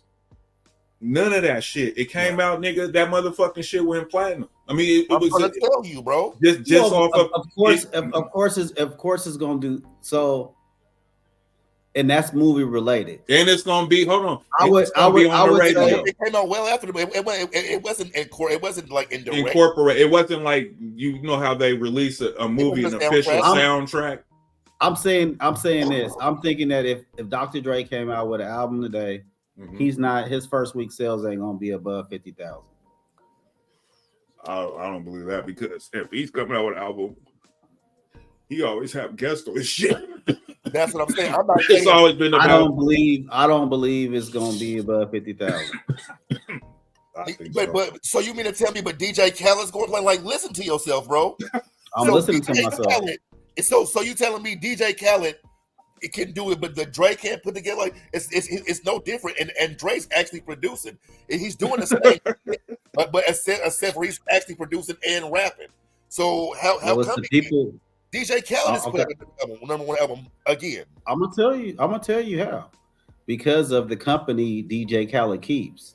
They keep two different types of company. What you mean? That's why. Yeah, Dre fucking. He's Dr. fucking Dre. What do you mean? All right. I'm just telling you. I'm telling you why. You asked me why. I'm telling you why. Well, I'm gonna tell you just because he's Dr. Dre. So who has he worked with lately that has been like Snoop Dogg's the biggest rapper in the fucking world? Snoop Dogg. I'm just telling you, right? You go to anywhere in the world. I don't give a fuck where it is. Go on the moon, nigga. If there's people on the moon, they know who Snoop is. Okay, so what we should do is this. What we should do is we should look up Snoop's last album that came out. How much did he sell his first week? Star power. That's what you said. How much did it doesn't matter, man. The numbers matter. I keep telling you this. I want to know how much he's selling. Well, like I said, with that motherfucker, these niggas ain't selling no albums, man. It's a whole bunch of trash. When the last time he put an album out, though, that's the thing, and had a campaign behind it. The thing is, man, how much he do? How much did he do, right? I'm pulling it up now. What I'm telling you is that he's gonna be Snoop. Is he gonna have what is his last album? Doggy Style Empire format just re-releases. What was Ice Cube's last album? Let's look that up and see what that did the first week. We can look up all them niggas' albums the first week. Bro, you're talking about like that okay. This is crazy. It's hell. So what I'm saying is that the people that he's getting, that the people that he would have on those albums, they ain't doing well on their own. He wants to have on that album. Is what I'm saying. Right? You think you don't think if he got like Nas, Jay-Z, these old niggas, right? Or niggas ain't buying their albums like or that. Drake, niggas ain't buying Jay-Z like that. Drake. Listen. You think right now, ain't buying Jay-Z like that. You think right now, Dr. Dre called Drake and said, "Hey, I got a beat for you. I want you to do what Drake's gonna do." Say no. Fuck out of here. Who's turning who up though? But who's turning who up though? It doesn't. Fuck who's turning who up. The fact of the matter is, you said who he's doing. You said he can't put out an album. I mean, it wasn't nobody. What I'm saying is that, yeah, he gonna have to have him on there or something. He gonna have to have some. I mean, or Future. Let's say Future. West Coast. It can't just be West Coast people because it ain't really none that's moving the needle like that. Man, that's what I'm basically saying. It can't just be West Coast people. Say that then, but don't sit up there and try to say that he's not. I mean, you saying that he's the biggest star in album. Like, what are we talking about? I mean, Lisa Ambrosia. What's her name? Album. Like, I mean, nigga, Dre's Dre, regardless, and in any era. I mean, I'll put it this way: 50 Cent would have been 50 Cent without Dre. Oh, absolutely. I'm not saying he would have been success, but the name he is, the critic, it's not the same. The same goes for Eminem. Shit, what are we talking about? That was a special time. A special time? What do you mean? That time don't hit the same. Anything Drake touches, nigga. You become that. What happened to that Firm album that he did? Let's see, Firm album sales. You remember that, right? You know that shit didn't sell like that, and that was in the heyday. They sold 147,000 in the debut week, and they sold over 925,000. And if almost platinum. If we want to be technical, it wasn't like he had the top it was like a all-star team album. Like, I mean, who the fuck knew who Nature was? Nobody. Like that was the Foxy was young and up and coming at the time. Like, boom, Drake, come do some beats, nigga, from my East Coast crew. Oh, Foxy Brown's album was phenomenal. What I'm saying, this is before she even. I think this was. Was it before? No, that was after. Maybe it's after. You're probably right. But he did that. They went platinum though, or close to platinum. It will. It took them how long? That I don't know. But you know what I'm saying? Like, shit, that was the album came out 40 years ago. So shit. I said 40 years ago. 97. You know what I'm saying? Yeah. Like, yeah, it should be platinum by now. Shit. Yeah, because it received mixed reviews. In debut week, sold over in the United States and was certified gold in Canada. 2 singles were released from the albums with. And he talked about that on the album about the Firm flop. Yeah. On the Slim Shady Shady song. Right. Yeah. He said, "That's why I ain't getting no sleep, nigga. I'm up in the studio, nigga, trying to get this shit together." Yeah, but I mean, you know, I'm just saying, there's just new sounds and stuff now, man. There's just new sounds, bro. That old sound. It's not no old sound, bro. It is an old sound, bro. What is he? Okay, so what sound are you talking about? Do you? I mean, you ain't heard Compton. His beats are. You ain't listened to Compton. If you bro, no, I'm not even. Listen, bro. You ain't listened to Compton. Ain't nothing on there sound like nothing he's done in the past ever. What are you talking about? I need to know. Most of his beats. You ain't heard this album to even say that, bro. That's one album out of his whole life. I've listened to him my whole life. Okay, so you listen to, the shit that he does with a Marsh Ambrose or whatever it is, nigga, you can identify his beat? No. Yes, because no, he can't. No, you can't, bro. You can't, because like I said before, if you know Dre's music, then you can listen to the Compton album and tell me the same thing after you listen to that album and tell me it sounds like something he's been doing, or you can identify this as this Dre beat or whatever that is. It's just like saying, like in the day, like you couldn't tell what a Timberland beat was, or you couldn't tell what a Jermaine Dupri beat was. Like niggas have certain cadences with their beats, bro. I'm talking about. Listen, bro. I'm just saying like this, man. We can go through his discography, bro. I don't think that. I mean, there's certain shit if he's doing maybe some certain shit, if it's a certain, that inner city shit, the hood shit or whatever, that particular type of shit. Yeah, maybe. Yeah, I can see that. But as far as what he does, his overall his whole catalog, no. Fuck no. No, that's crazy. That's crazy. Man, his beats sound different. So they sound different. And listen, yeah. But I think you're thinking that I'm not giving him credit. I'm giving him credit. Nah, I'm saying that there's such a unique sound of his in the way that his songs are mastered.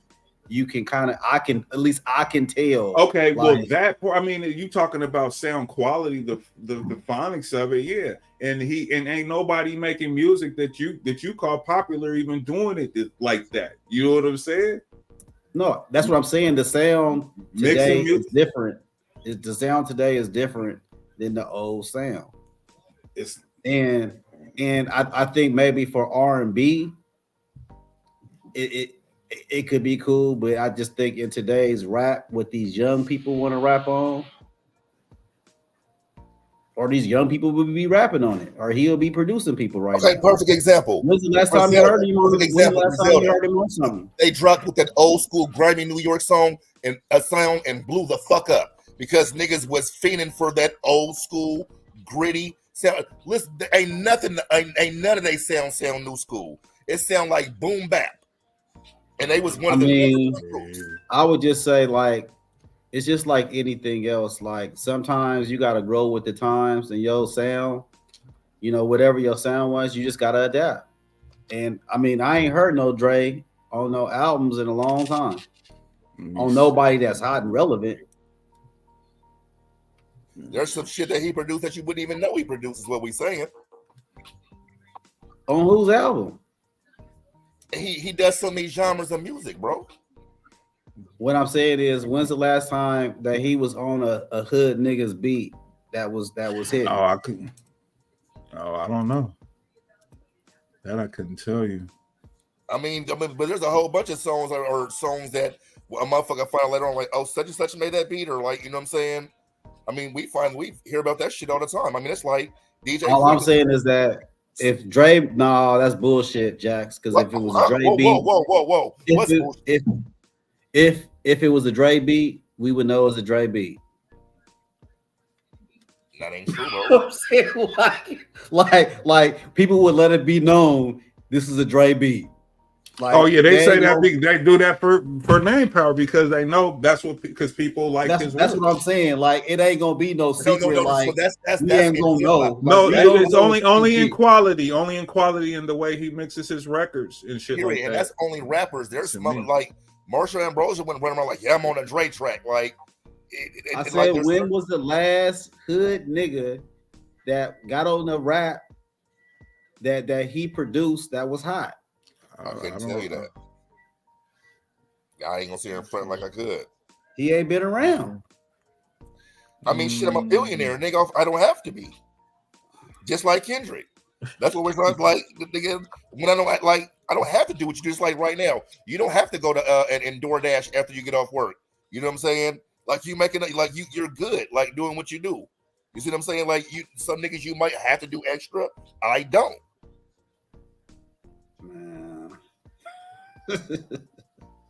Yeah, because he's doing like projects for Grand Theft Auto, movie projects, shit like that. He has said that he had taken a break from music though for a while. So that's something he said. But this is this real money. I'm a billionaire. I'm just saying I haven't heard. I haven't heard nobody rap on his shit since 2005, probably. Hey man, listen, I don't want you to rap on my shit, Mr. Hard to deal 2000 Compton came out, nigga, in 2014, 15. What are you talking? Okay, well, 15. This nigga said, what did he say? 2005? Fuck, 50 Cent been out since then and shit. When did 50 come out? What was that? 2000? Damn, was that 2000? This was about 2004 or 5? Yeah, around there. Wasn't it around there? That's been probably about the last time I didn't heard from him. Yeah, but he put out Compton, and he put none of them songs. I don't think none of them songs went nowhere though. It probably was a good album. That probably was a good setup and shit. But I don't remember any of them songs. Like, I don't remember like. But what we saying is, song number ones. You have a cult following. That's all you need. I don't care about that. You don't need the masses. Is what we're saying. When you have a cult following, bro, all you need is your core, and you good. He said this nigga Dre ain't doing nothing. Okay, that's like right now, nigga. I move work, right? I got 5 motherfuckers that buy kilos, and you got 100 base heads that buy 50 bubbles. You know what I'm saying? But technically, yeah, you hit more licks than I am. You know what I'm saying? People make it like, what? Nigga, I got 100 customers. Nigga, my phone, my trap boom all day. You know what I'm saying? I got fiends knocking at the door. Okay, cool, nigga. And I got 5 motherfuckers that buy bricks every time they hit me. Like, so what? What are we comparing what to? What I'm saying is the output. Like, it doesn't matter as far as you were saying. Like, you saying that you ain't heard a whole bunch from Dre lately or whatever. And I'm saying all a motherfucker need is their core. I said so. It's just like a nigga in the game. I got my solid 5 motherfuckers that buy bricks from Man, me. niggas at 40 and 50 ain't buying no goddamn rap albums. You can have 5,000 fiends. You know what I'm saying? Cool, nigga. But these 5 motherfuckers over here that I got, they buy bricks. So that's all I need is these 5. Man, I don't know too many 40 and 50-year-olds just gonna buy a rap album. Hey, if it's somebody that they listen to, they do. I'm just saying, in the numbers, if we're playing a number game, I'm gonna bet. I'm gonna bet it's gonna be about 50,000 the first week. With all of the Apple and the beats, all of the publicity behind it. But the difference is that 50,000, they're all gonna go buy my shit, and 1.5 million, it's gonna go stream, bootleg your shit. You gotta get it played 5 million times just to even. So what? Oh, that my hardcore, my 500,000. They're also coming to buy merch. They doing all that shit. They driving the 150 miles to come see the show. Like Compton now debut number 2 on billboards, by the way. Who was out that week? Because he's Dr. fucking Dre. It be better, man. People be positioning their shit because certain people don't be coming out, and man, that shit is. This nigga's terrific. You know that's just strategic, man. Go with that shit. I bet you they wasn't going out when Taylor Swift was coming out. I knew that was coming. Probably not. It's just like niggas wasn't coming out when 50 was when that nigga you moving how you come out. Yeah, you got a motherfucker readjust your shit, nigga. I mean, that's okay. What we talking about? That's fine. You know, we ain't finna you. I'm gonna let you rock. We gonna come out when it's time to come out, and that's gonna be that. I mean, that album was. That movie was such a hit. The Compton movie. That movie was such a hit, man. I haven't even listened to the soundtrack, but I'm sure that movie drove that soundtrack. Oh yeah, it did, but it's just dope. It's dope. Yeah, but I don't see. I mean, I ain't seeing it with no other rappers, but trust me, when you do, his shit always do well. I know that. I know that he's just dope. He's a dope ass producer. I'm not, like I said, man. I'm not taking anything from him. I just know today's climate is just the sound is different. Sonically, man, he can do all that. He's a producer, bro. The shit that these niggas is doing today, bro. He doing that too. We don't hear everything. Trust me. I mean, like you going to. I don't know if you ever seen him in his sessions, like when he had because he fucks with so many different people. You got. But they music we never come out. Everybody say that about him. They be in the studio with that nigga for years, nigga. Don't none of the music ever come out, nigga. Yeah, he be in there working and shit. But what you working on, it never come out. Yeah, well, man, I mean, none of that shit ever come out. Hey, that's the thing. You don't have to. Listen, man. if I'm in here, if I'm in the studio working with your motherfucking ass, I'm thinking that my shit finna come out with you on the shit. And you feeling like, oh, it ain't all the way complete. It ain't all the way perfect yet. So the shit just sit on the shelf and get old, and then it just never come out. Okay, that's what most people say about working with him. And you still come because I'm Dr. fucking Dre. His vault, you know how big his vault is of fucking, like you said, unreleased music. Just that catalog alone. It's ridiculous. Man. I bet you. He ain't putting it out because that shit is trash, nigga. That's why he ain't putting it out, nigga. Man, this that shit ain't gonna sell. If you know the shit, if you got some shit that's gonna sell, nigga, you gonna put it out, nigga.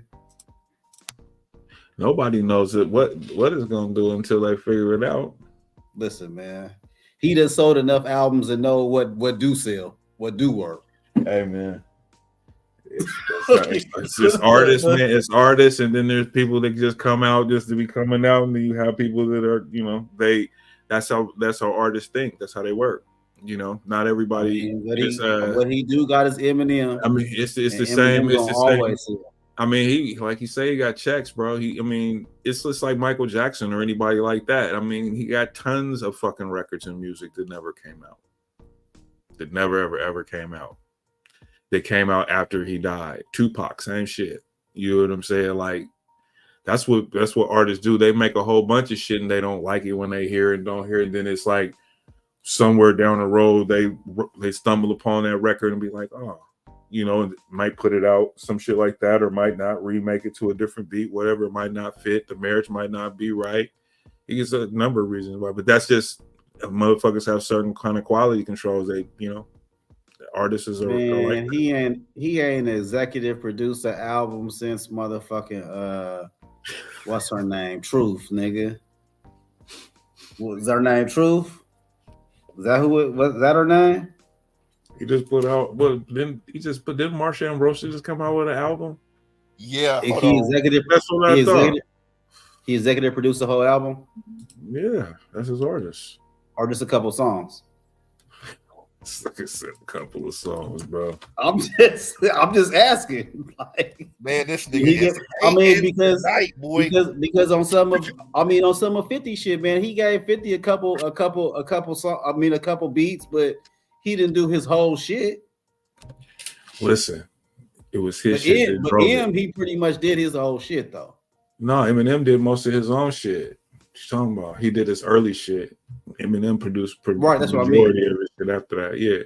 But he did his own shit, and with 50, he did something on every one of his albums. You know what I mean? But it's like continuity and production is not necessarily one person doing your whole joint. You know what I mean? A lot of guys don't, you know, work with multiple producers or whatever, and a lot of these are, but then you have some that do work with multiple producers or whatever. I mean, that's just like Luda. Nigga, Luda can still rap, nigga, but I'm getting this motherfucking movie checks. Like, nigga, fuck your album. Like, what are we talking about? But his rapping, bro, don't nobody want to hear that shit, bro. Don't nobody want to hear Ludacris? That shit was, he had his time. Oh, he said these niggas. He stopped rapping in his time. It's like even when them niggas still want another album. My point is, right now, nigga Dre, if I'm finna go do movie scores and nigga I ain't gonna deal with you motherfucking artists and all this old dumb shit, nigga I can give it to this movie man. He gonna put in the movie. I'm finna get this big. I don't need for what. And on top of that, I'm Dr. Dre. Like, what are we talking about? So now we're talking about his business. We're not talking about him. No, what I'm saying is, beats we're talking about in today's music. That's what I thought we was talking about. Breaks in music. He doesn't have to put out something every so, fucking. Then what are we even talking about then? This don't even make no sense then. If we ain't talking about music. We're saying that whenever he drops, nigga, it's gonna move the needle and he's gonna do well. Is what we're saying. That's it. What did that Truth album do? Truth album? I don't know. Truth. That's So Contagious. Truth Hurts. Yeah, I think that's it. He did her album, I think, or some of her stuff on her album. Did they even come out? I don't know if that. Yeah, Hold on, man. We ain't heard from him in like 2006. That's all I'm saying. It's been a long time, man. Sometimes I know he got money moves. I know he making money moves, man. You know what I'm saying? I know he making money moves. I'm just saying, in music, when it comes to music and rap music, you woke up and chose hate today. You my nigga. Like, it's, it's cool. You know what I'm saying? Hey, you gotta have somebody that's gonna go against the grain. Hey, this nigga said Dr. Dre. Hey, K, bro. I'm gonna just go against the grain, man. Just to that's like Marcus with Michael Jordan. You know about oh my god! I watched that video the other day, nigga. I was in my feelings about that shit. I was like, nigga, don't matter what you say. You wasn't hearing me. Like, I'm like, no, I was going. I was drinking too, though. So I was drinking. So I was like, I was out of sorts. I was angry, nigga. This nigga was like, I was defending Jordan. Oh man, this shit was hilarious, bro. We had to talk about that because it got heated, bro. Like me and Terrence used to do. And but it was all good, dog. We wasn't tripping like that. She sold 600,000 album copies, by the way. Okay. So she went gold. And she's nobody. She went gold. She got a Dr. Dre beat, nigga. That shit. Oh, but that's what we just said. Come on, bro. That's what you hating. Because that's what we saying. Man, listen, bro. If he give you a beat right now, nigga, you sell 600,000. Nah, nigga, he done gave out beats, nigga. Niggas didn't do shit, nigga. Yeah, man, listen, bro. That ain't his fault. They didn't have a campaign shit together. Man, that's not ain't got nothing to do with him. Listen, because when you buying the beat from him, nigga, they guaranteeing that you're gonna get a billboard placement at the least. So if you fuck that off, that's an alley-oop, my nigga. Oh shit. Nah, if Dr. Dre, man, listen, like you said, if he did a song for a nigga, you gonna sell some records, nigga. It might not be platinum, but somebody gonna see you if you got a big enough there's a lot of other big producers out here, let's say Meek Mills, for instance, right? What producers did he have? I'm pretty sure he had some good producers on his last album. His last album, he only did 6,000. Yeah, but like you said, ain't nobody want to hear that shit though. That's all I'm saying. No, like it comes a time, man, where people just don't want to hear. But see, Meek Mills. So just listen to what you just said. Meek Mills and then Dr. Dre. It's not the same thing.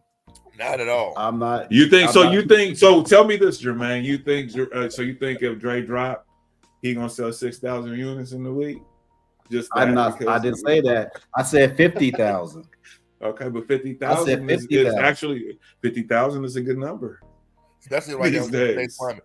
Yeah, for an old nigga. Yeah. That's great. Hold on, let me see. First week album sales.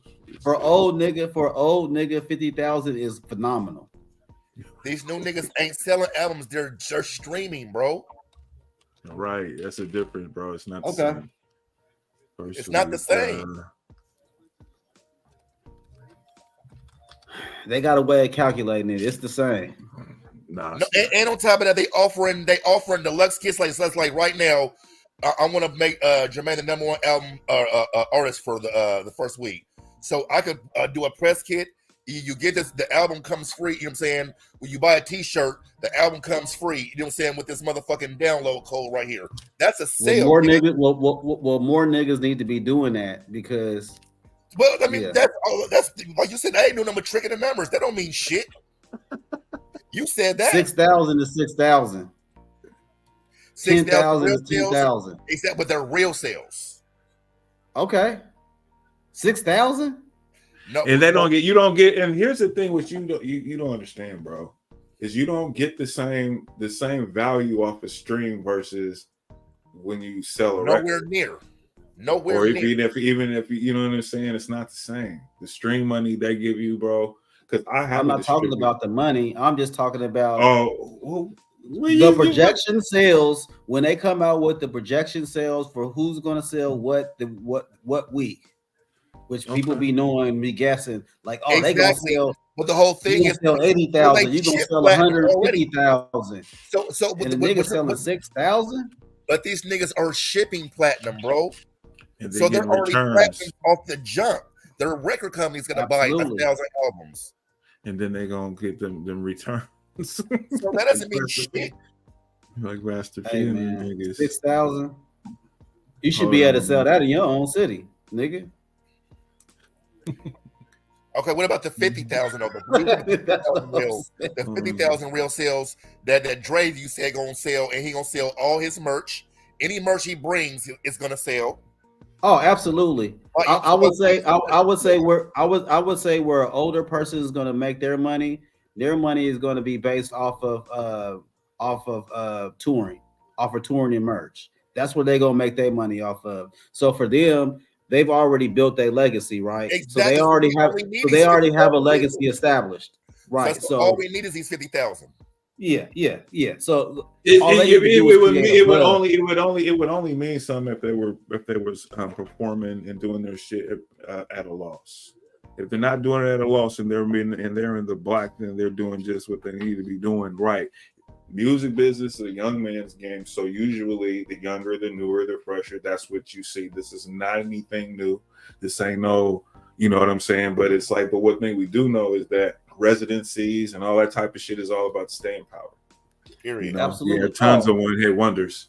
You know what I'm saying? We can talk about, you know, one-hit wonders selling out arenas and getting the streams and all that type of shit. And them niggas won't be nothing in 5 to 6 years. And how many artists can you say that have been hot in the last 10 years that are like that now? I mean, what's the consistency of artists? The last 10 years, I would say you can say Drake, you can say Future. I think 21 has been in about 10. Kendrick Lamar, consistent. Kodak, Kendrick Lamar. Okay, Kendrick. And then you can say Cole. And then the last 10 years, 10 years. It's still rocking. It's still rocking. That's been hot, like hot. No, I'm talking about this still rocking and consistent. Yeah, I'm thinking of just because everybody that we've named, that we're naming right now, they're in arenas. So exactly. Go ahead. You know what I mean? So I'm thinking of those people, like the people that are like Kendrick's in the arena, Cole is in the arena, Drake is in the arena, Future is Kodak Black in the arena here? No, he is not. Okay. No, so he is not. He can't be on that list. Go next. Well, Kodak, he did an arena here, but it didn't sell out. Did he? He did. I took my son to it. Okay. 21 is in an arena. In Portland? Yep. Yeah. Elijah was like 4. He was in there. I told you Elijah want to put me up on Kodak Black. No, I'm talking about 21 is stadium here in Portland. I know he got a concert. He touring right now. Yeah, I wonder what he's doing. Venue is who we say again? Who was that? 21. 21.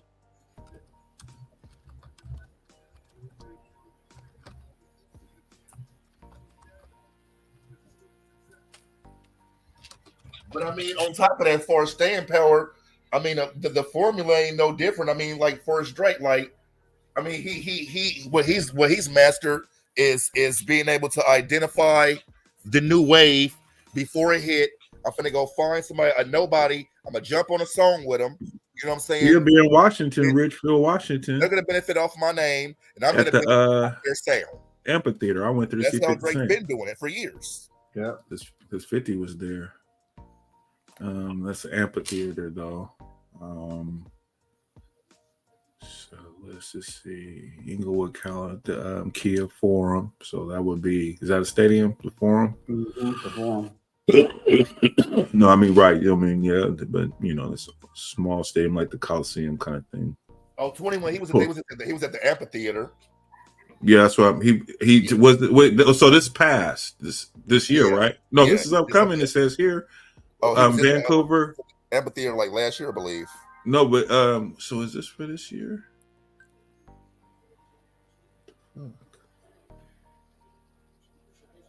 Well, maybe, but I mean, he do mostly here amphitheaters. He's got a couple Riverbend Music Center in Ohio, Budweiser Stage, Toronto. I mean, I guess it just we ain't paying her no mind in the comments. What'd she say? She said she in the comments we ain't paying her no mind. Oh, I hadn't even had the comments up. I'm sorry, Claire. She said, hold on, let me go and read some of these comments. Hold up, she said. Who y'all talking about? Sorry, I had to jump off. Now I'm back. Should have sent you the link. Okay. Oh shit. Okay, so hold on. Snoop and Dre. She said Snoop and Dre were just on Jimmy Kimmel. Then she said they said Snoop's new album was going to be titled Missionary or Missionary Style. Oh god. Man, he's gonna sell 20,000 first week. And opposed to as opposed to Doggy Style. Okay. That was huge. They said Eminem is working on a new album too. But if the records on the album hit, then they hit. Yeah. If a young rapper was offered the opportunity to work with Dr. Dre, you think they wouldn't take it? That's for you. I mean, man. that's not a question of whether they would take it or not. I'm just saying that he hasn't been relevant in rap in the last 15 years. That's all I'm saying. 15. 15. Just put out Compton. It ain't been 15 years. You capping. Man, like I said, I haven't heard that shit. There's a whole bunch of This motherfuckers. nigga capping, nigga. This Like, nigga I ain't over here heard that capping, shit. my nigga. You I said ain't heard 15 years, my nigga. It's only in rap. Who was rapping on them beats, man? Man, it came out in 2015. Who was rapping on them beats, right? Because None of them songs. He had Kendrick Lamar. He had Kendrick Lamar on the album. He had Eminem on the album. He had Game on the album. He had a couple of cats on there that were up and coming people. It was Did any of them songs make top 10? No, but I know it debuted at number 3. So did none of them songs make top 10? I don't know. I don't think so because it wasn't that type of album. It wasn't no commercial joint like that, bro. Oh, so it wasn't no type of no kind of commercial, nothing. No, it wasn't a commercial album, brother. Oh, okay, it's called Compton. It's an album that we get before everybody starts softening it up. You know, it's one of them type of albums, bro. In today's climate, I mean, you could talk about anything on the radio and it's a hit, and it'd be all kind of man. There's ways that they blurt shit out. So I don't know if the songs was all that perverse to where. Well, let's put this to you like this, man. If that was a hit, that was a hit. Well, I liked it, and it was an excellent album. So that's that's my opinion on there. The movie didn't. The movie did not for me. I'm a connoisseur of music. It had nothing to do with that for me. I was interested in. I liked the fucking music better than the movie. You know what I'm saying? I grew up during them time. The movie was kind of like the Bob Marley movie, kind of how I looked at that movie. It was cool, but it wasn't. You know, I didn't really care for it like that. But I was when they dropped it, because when they released it, they released it exclusively on Apple, and so you had to get it, you had to get the stream, and then there wasn't no physical copy. So that's how they did the rollout for that. Jamari had an Apple account, and so when they dropped it, at the time that they dropped it, we listened to the joint, you know. But yeah, no, that album there that shit was nice. It's nice. Very nice. And what reminds me of that is Nip, when he put his album out, the sound, the sonically, right. It was like that. It was clean like that. It wasn't. People would say it was like it was just clean, bro. We talking about units and shit. Still, I just looked at the list, and the top 10 or top 16 selling rappers of all time, most of them are has-beens. Niggas that don't, and they're still the top of all time, still to this day. So what are you saying? That staying power. I said right now, I'm looking at the top 16 selling rappers of all time, and still to this day, you know what I'm saying. Like you said, Ludacris ain't dropped the album in how long, and he's still one of the top 16 selling rappers of all time. What I'm saying is, if Ludacris put out an album today, he's not going to be selling a whole bunch of albums, my nigga. That's fine. But I'm not talking about what he did in the past. I said he had his time. He had his time. But units don't mean shit. Is what I mean. If we're going off that, if that's the case, it doesn't mean anything, bro. Right now, Yeet just had a fucking who? Tell me who Yeet is. Who? Exactly. Who? I didn't hear what you said because you're going in and out. Tell me who Yeet is. Yeet is? Yeet. I don't know who Yeet is. Exactly my point. But he is fucking right now, he's selling out arenas. Okay. And your point is what? So you don't have to hear the motherfucker, or you know what I'm saying, for them to be, you know what I'm saying, be doing well. Like there's all kind of motherfuckers that are out here killing. If he's selling out arenas, nigga, he's doing well. What my point is that Ludacris cannot sell out an arena right now. No, I agree with you with that. He doesn't need to. So what are you saying? He doesn't need to though, because you were sitting there saying, "Well, I've never." Because the way you were saying it is, if a person is out here killing shit, that you would have heard of them. and that doesn't necessarily mean shit. That's not true. No, what I'm saying is that if they're selling a bunch of units, their concerts show that.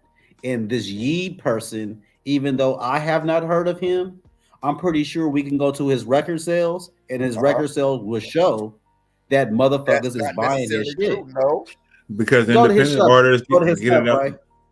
Who is he? Yeet. Hold on. There's no way that you can sell out arenas that you're not selling albums. There's no way. It doesn't always equate, bro, is what we're saying. They do. No, They it do. doesn't. It does. Because some people, because it's a popping event. You know how many motherfuckers that went to concerts and aren't even a fan of fucking rap because it's an event? They're going and going don't know none of the fucking music. So you're talking about one event. If we're talking about concerts, I see it all, bro. I go to plenty shows. I see it all the time. Motherfuckers go and they don't know one word of a fucking song. And it's not selling out. Numbers are numbers, man. Like people are canceling concerts nowadays because they ain't selling enough tickets. So we're talking about a person that's able to go through that whole tour.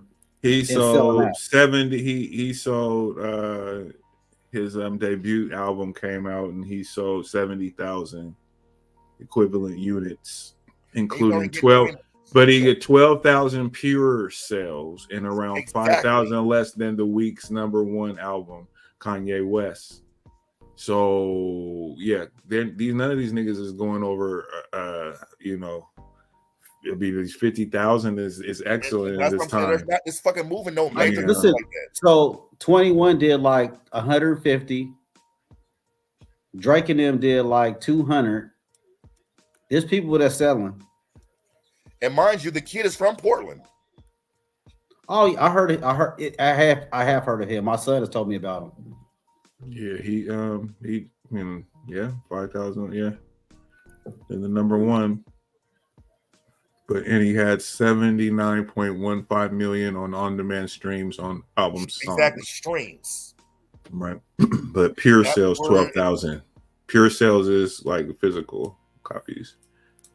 12,000 units, so 12,000 copies pure sales versus 79 million streams. You see how what was it? So what was the 70 for? The 70,000 for? The 70,000 is earning 70,000 equivalent units. So you're putting in that with your streaming and all that other shit. So they combined all that kind of together. That's what it says, equivalent. Yeah, gotcha. Equivalent units. Right. So it's not like how we used to count records. That's not the same. It's completely different, bro. So because we had more of a straight, it was straight physical.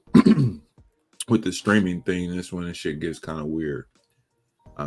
Because it's not about or hand-to-hand CD, being sold to somebody or somebody going to a record store and buying albums or tapes or whatever.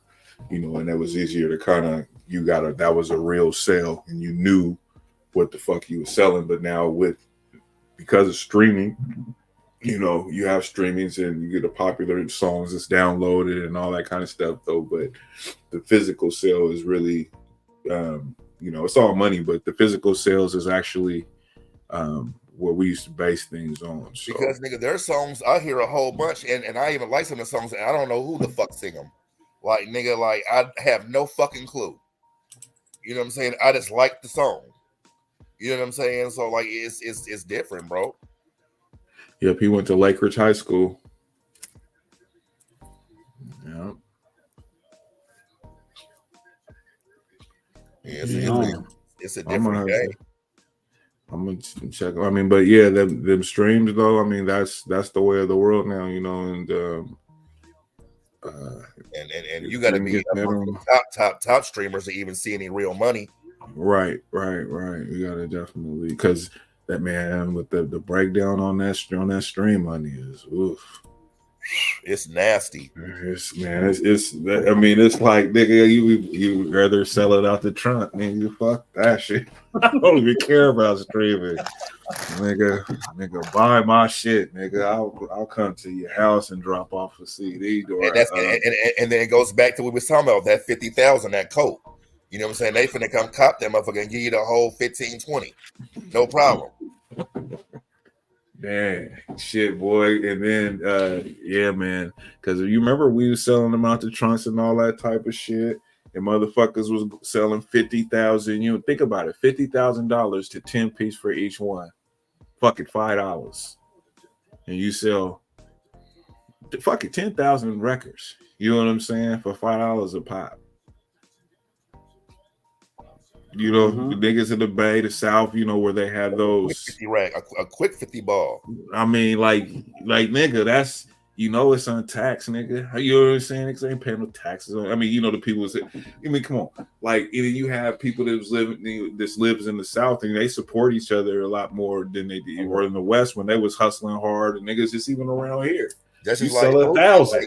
Like he said, off the South alone, just off a couple states, like, you know what I'm saying? Nigga, you can go get a good 50, 60 ball. Listen, month. bro, these kids was, remember, they was, nigga, going platinum and gold out the trunk. Money like dope money off of records. Now, that's better than dope money. Well, when they was selling it like they selling it, Listen, like, so think about it, you didn't even have to be that big of an artist. Yeah, so I'm saying, even especially like now, like you got an artist with a popping name, you go do your little chitlin circuit, little, you know what I'm saying, and you go hit the hood, nigga, you know what I'm saying, and you got 5 niggas there that want to give you 10 bands a verse, you know what I'm saying, that's a quick 50 ball, you know what I'm saying, you got a weekend, you know what I'm saying, they want to give you 25 racks per, you know what I'm saying, you done made 100 bands, you know what I'm saying, in 2 days. Yeah, absolutely. Boy, that was the goal, though. And you can do this shit. I mean, back like that's why Pimp C, nigga, didn't give a fuck about going to the Big Pimpin' video shoot. Nigga, fuck them. I'm not going to motherfucking Trinidad.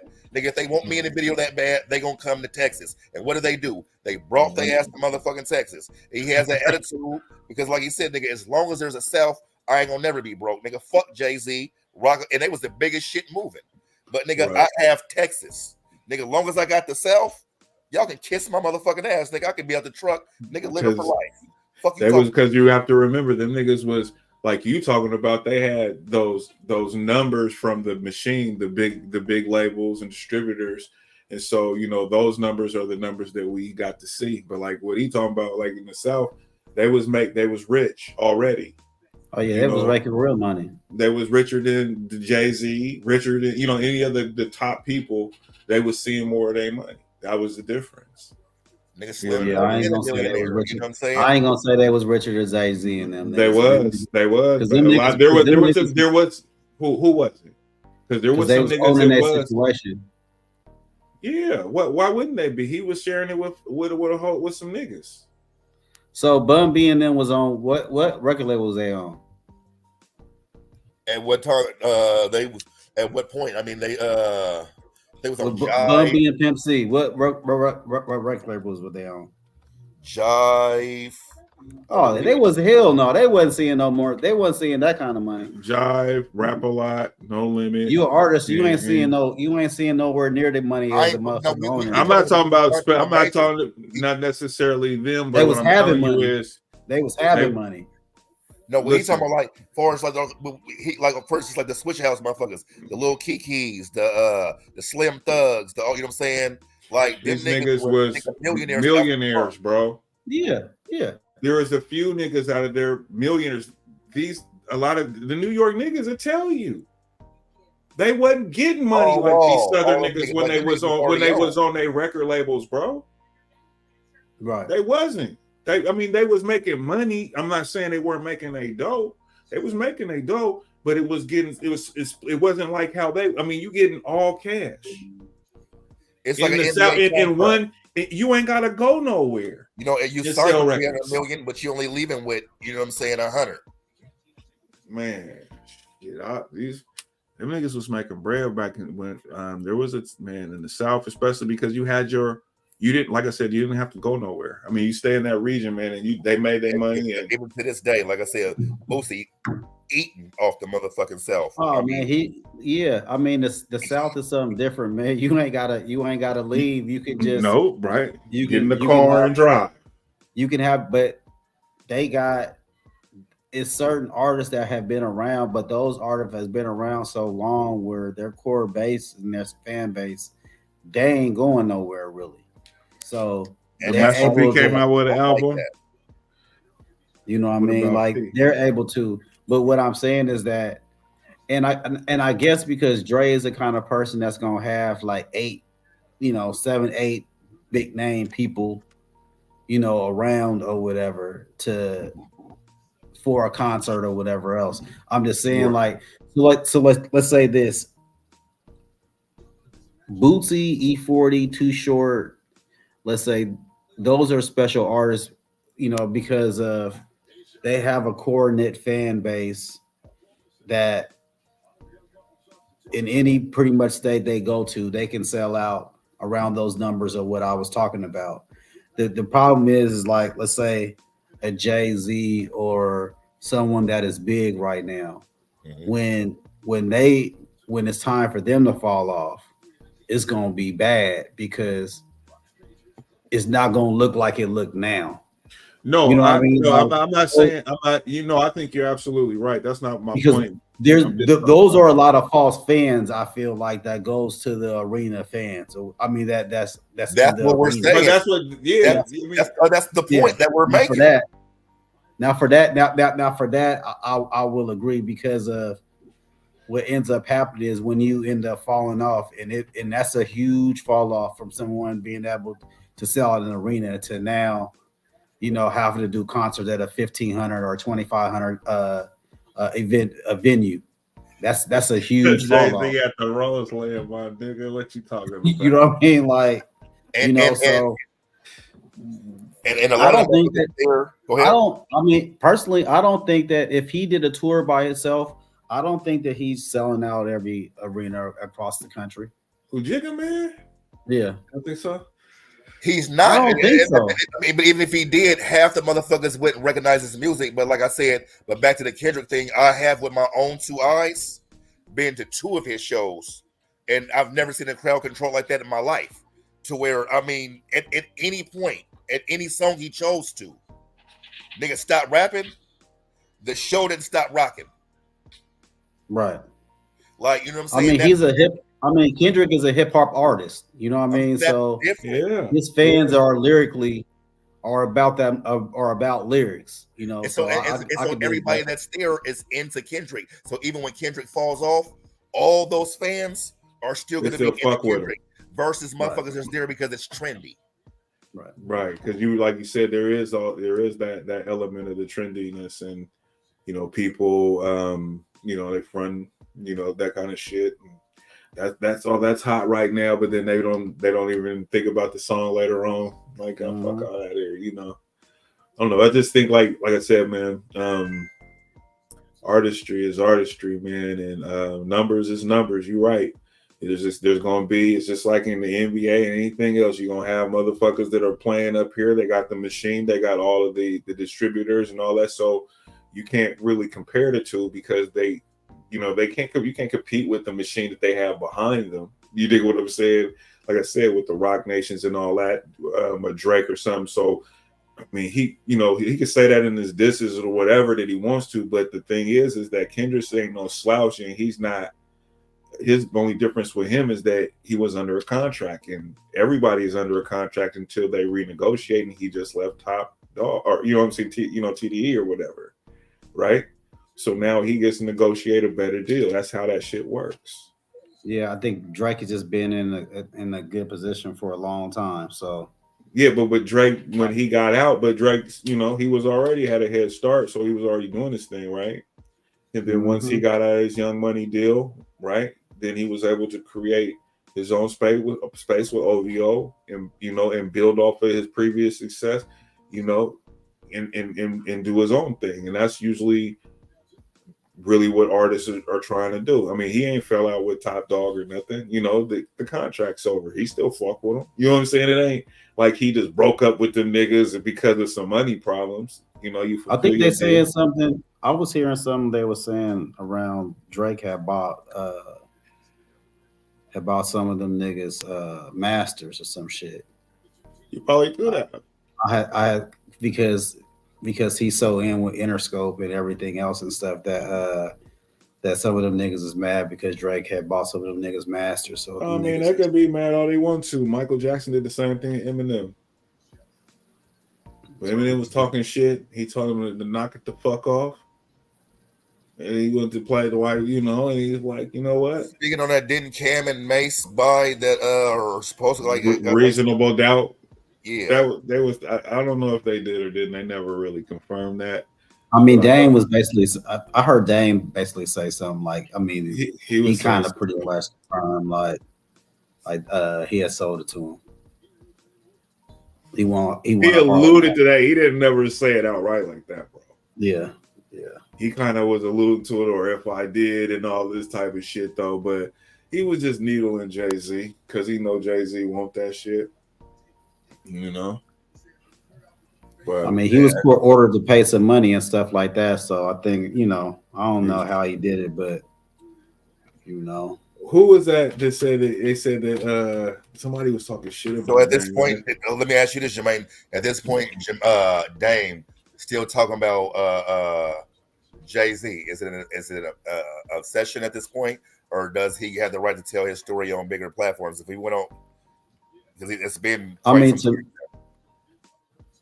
to me, I feel like, man, personally, my time is my time. If somebody is calling me on a platform, they're normally calling me on a platform, hopefully to talk about me and what I got going on in my life. So I want to promote that. I'm not looking into the past or, you know, what was going on, you know, 20 years ago and all that shit. So, you know, it's unfortunate for him that he ain't got enough going on in his life today. He's starting to look like Eddie Kane Jr. to me, bro, from the Five Heartbeats. Like, dang. Yeah, like people, you know, he ain't got enough going on today for people to be talking about what he has going on now, you know, versus what he had going on 15, 20 years ago. And that's sad. Nights like this, I wish that raindrops would fall. Yeah, that shit right there. Like, it's also, so y'all say he looks like a sucker for still talking about shit 15 years ago and shit. Yeah, I most definitely wouldn't be, and I would when I'm going on the interview and beforehand, I will let them know, man, don't ask me no questions about like Jay-Z or none of that stuff. Fuck that nigga. Don't tell me about no goddamn Kane. If they did ask him questions and shit, and that's the reason because they asking him, does he get a pass? You said if what?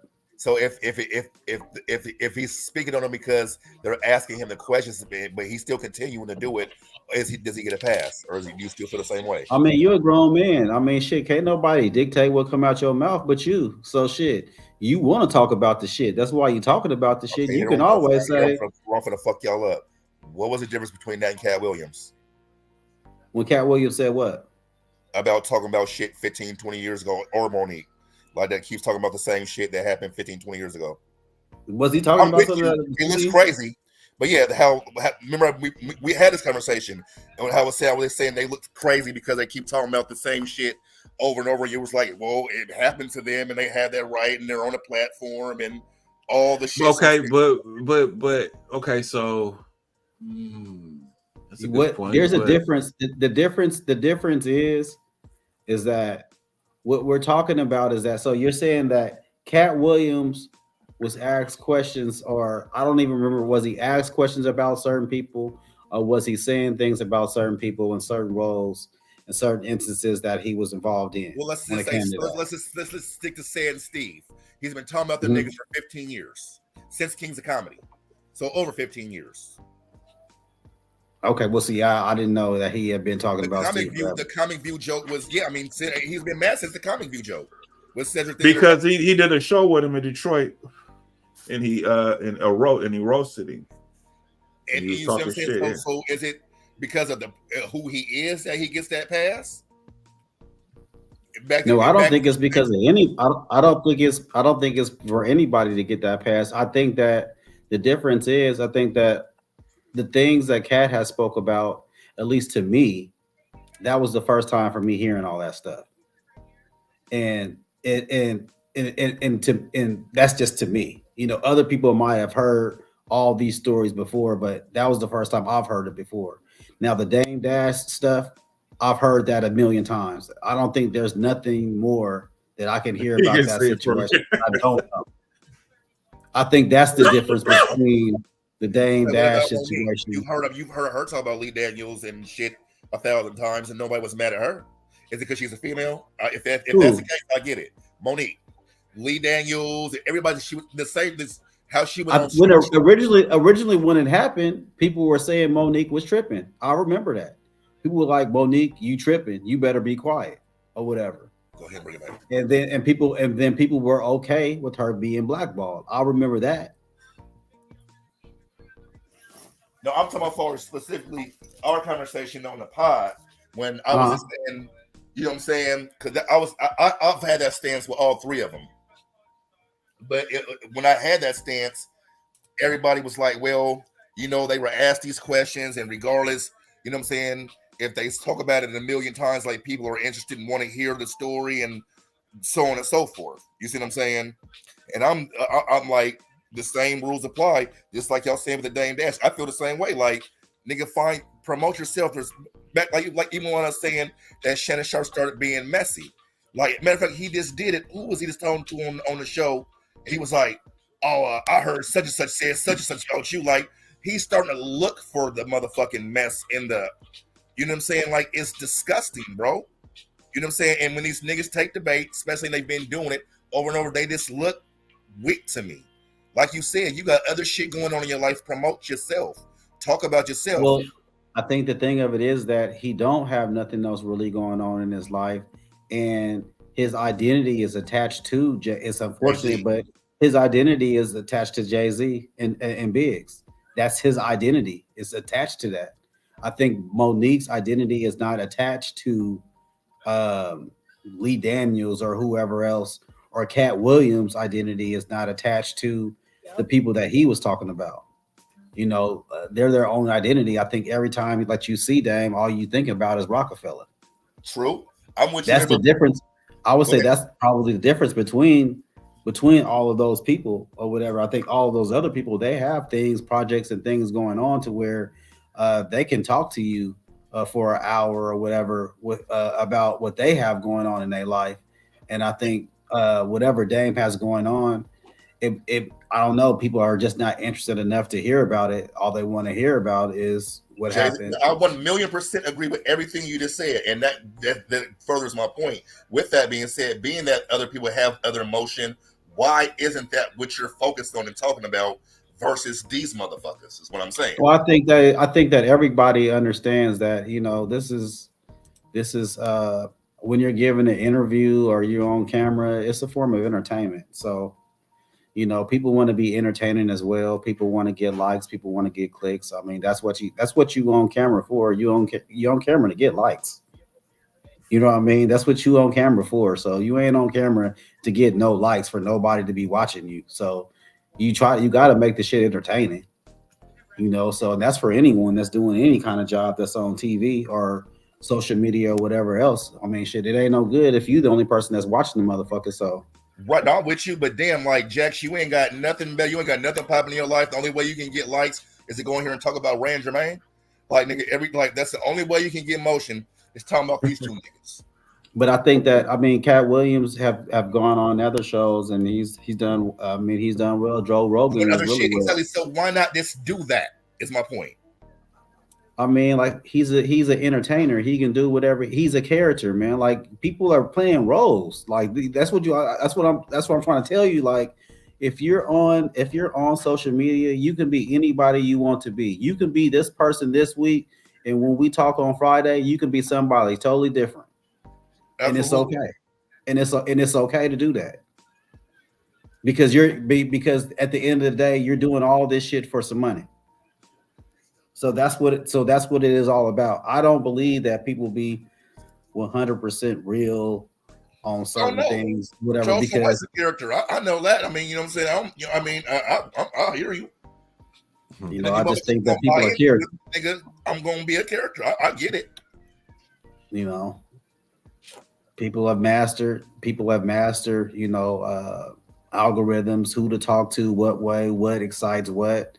I mean, on certain hosts, you want to mention different things. I mean, if you're talking to the black community or whatever, you're gonna talk a little bit differently than if you go to Joe Rogan or you go to David Letterman or whoever else. The conversation is different. The questions are different. People want to know different things in different communities, so the outcomes are going to be different. So, I mean, if you know how to navigate through those different communities, then you're going to do well. Absolutely. And I think like Cat did a good job when he was on Joe Rogan and when he was on Club Shay Shay, because he showed two sides of himself. Like, I think when he was on Joe Rogan, people was like, damn, I didn't know he was that smart. Like, that nigga is smart. You know what I mean? But the conversation was different. On Shay Shay was more or less of like you talking to your uncle and y'all just sitting there bullshitting. You know what I mean? So you got a different side of him. So, as most black people do, they got 2-3 different sides to them. Yeah, I hear you. I mean, you know what I'm saying? I mean, you definitely, I don't dispute that you're saying as far as, you know what I'm saying, having to be multifaceted and, you know what I'm saying, code switch and none of that. I totally agree with you. Conversation and all that's going to be different and everything. I'm just saying, I was just more or less speaking to that particular part of it. You know what I'm saying? It's like, as far as like the same rules don't apply to everybody. Unfortunately, that's just how it goes. It doesn't. You know what I'm saying? Right. Optically and everything. Like, people can doing the same exact shit, but it just looks different when, for example, like Lori Harvey. You know what I'm saying? She done slept with a whole bunch of niggas in the industry or whatever. Now people, I'm not saying she hasn't got flack for it, but it's different than if the dust butt bitch over here is sleeping with everybody. Yeah, but it looks different. You see what I'm saying? So everybody can't do what everybody do. I'm with you there. Man. Shit, man. What we looking like on time? Oh, we doing good. We at 2:36. Go ahead and wrap this thing up, though.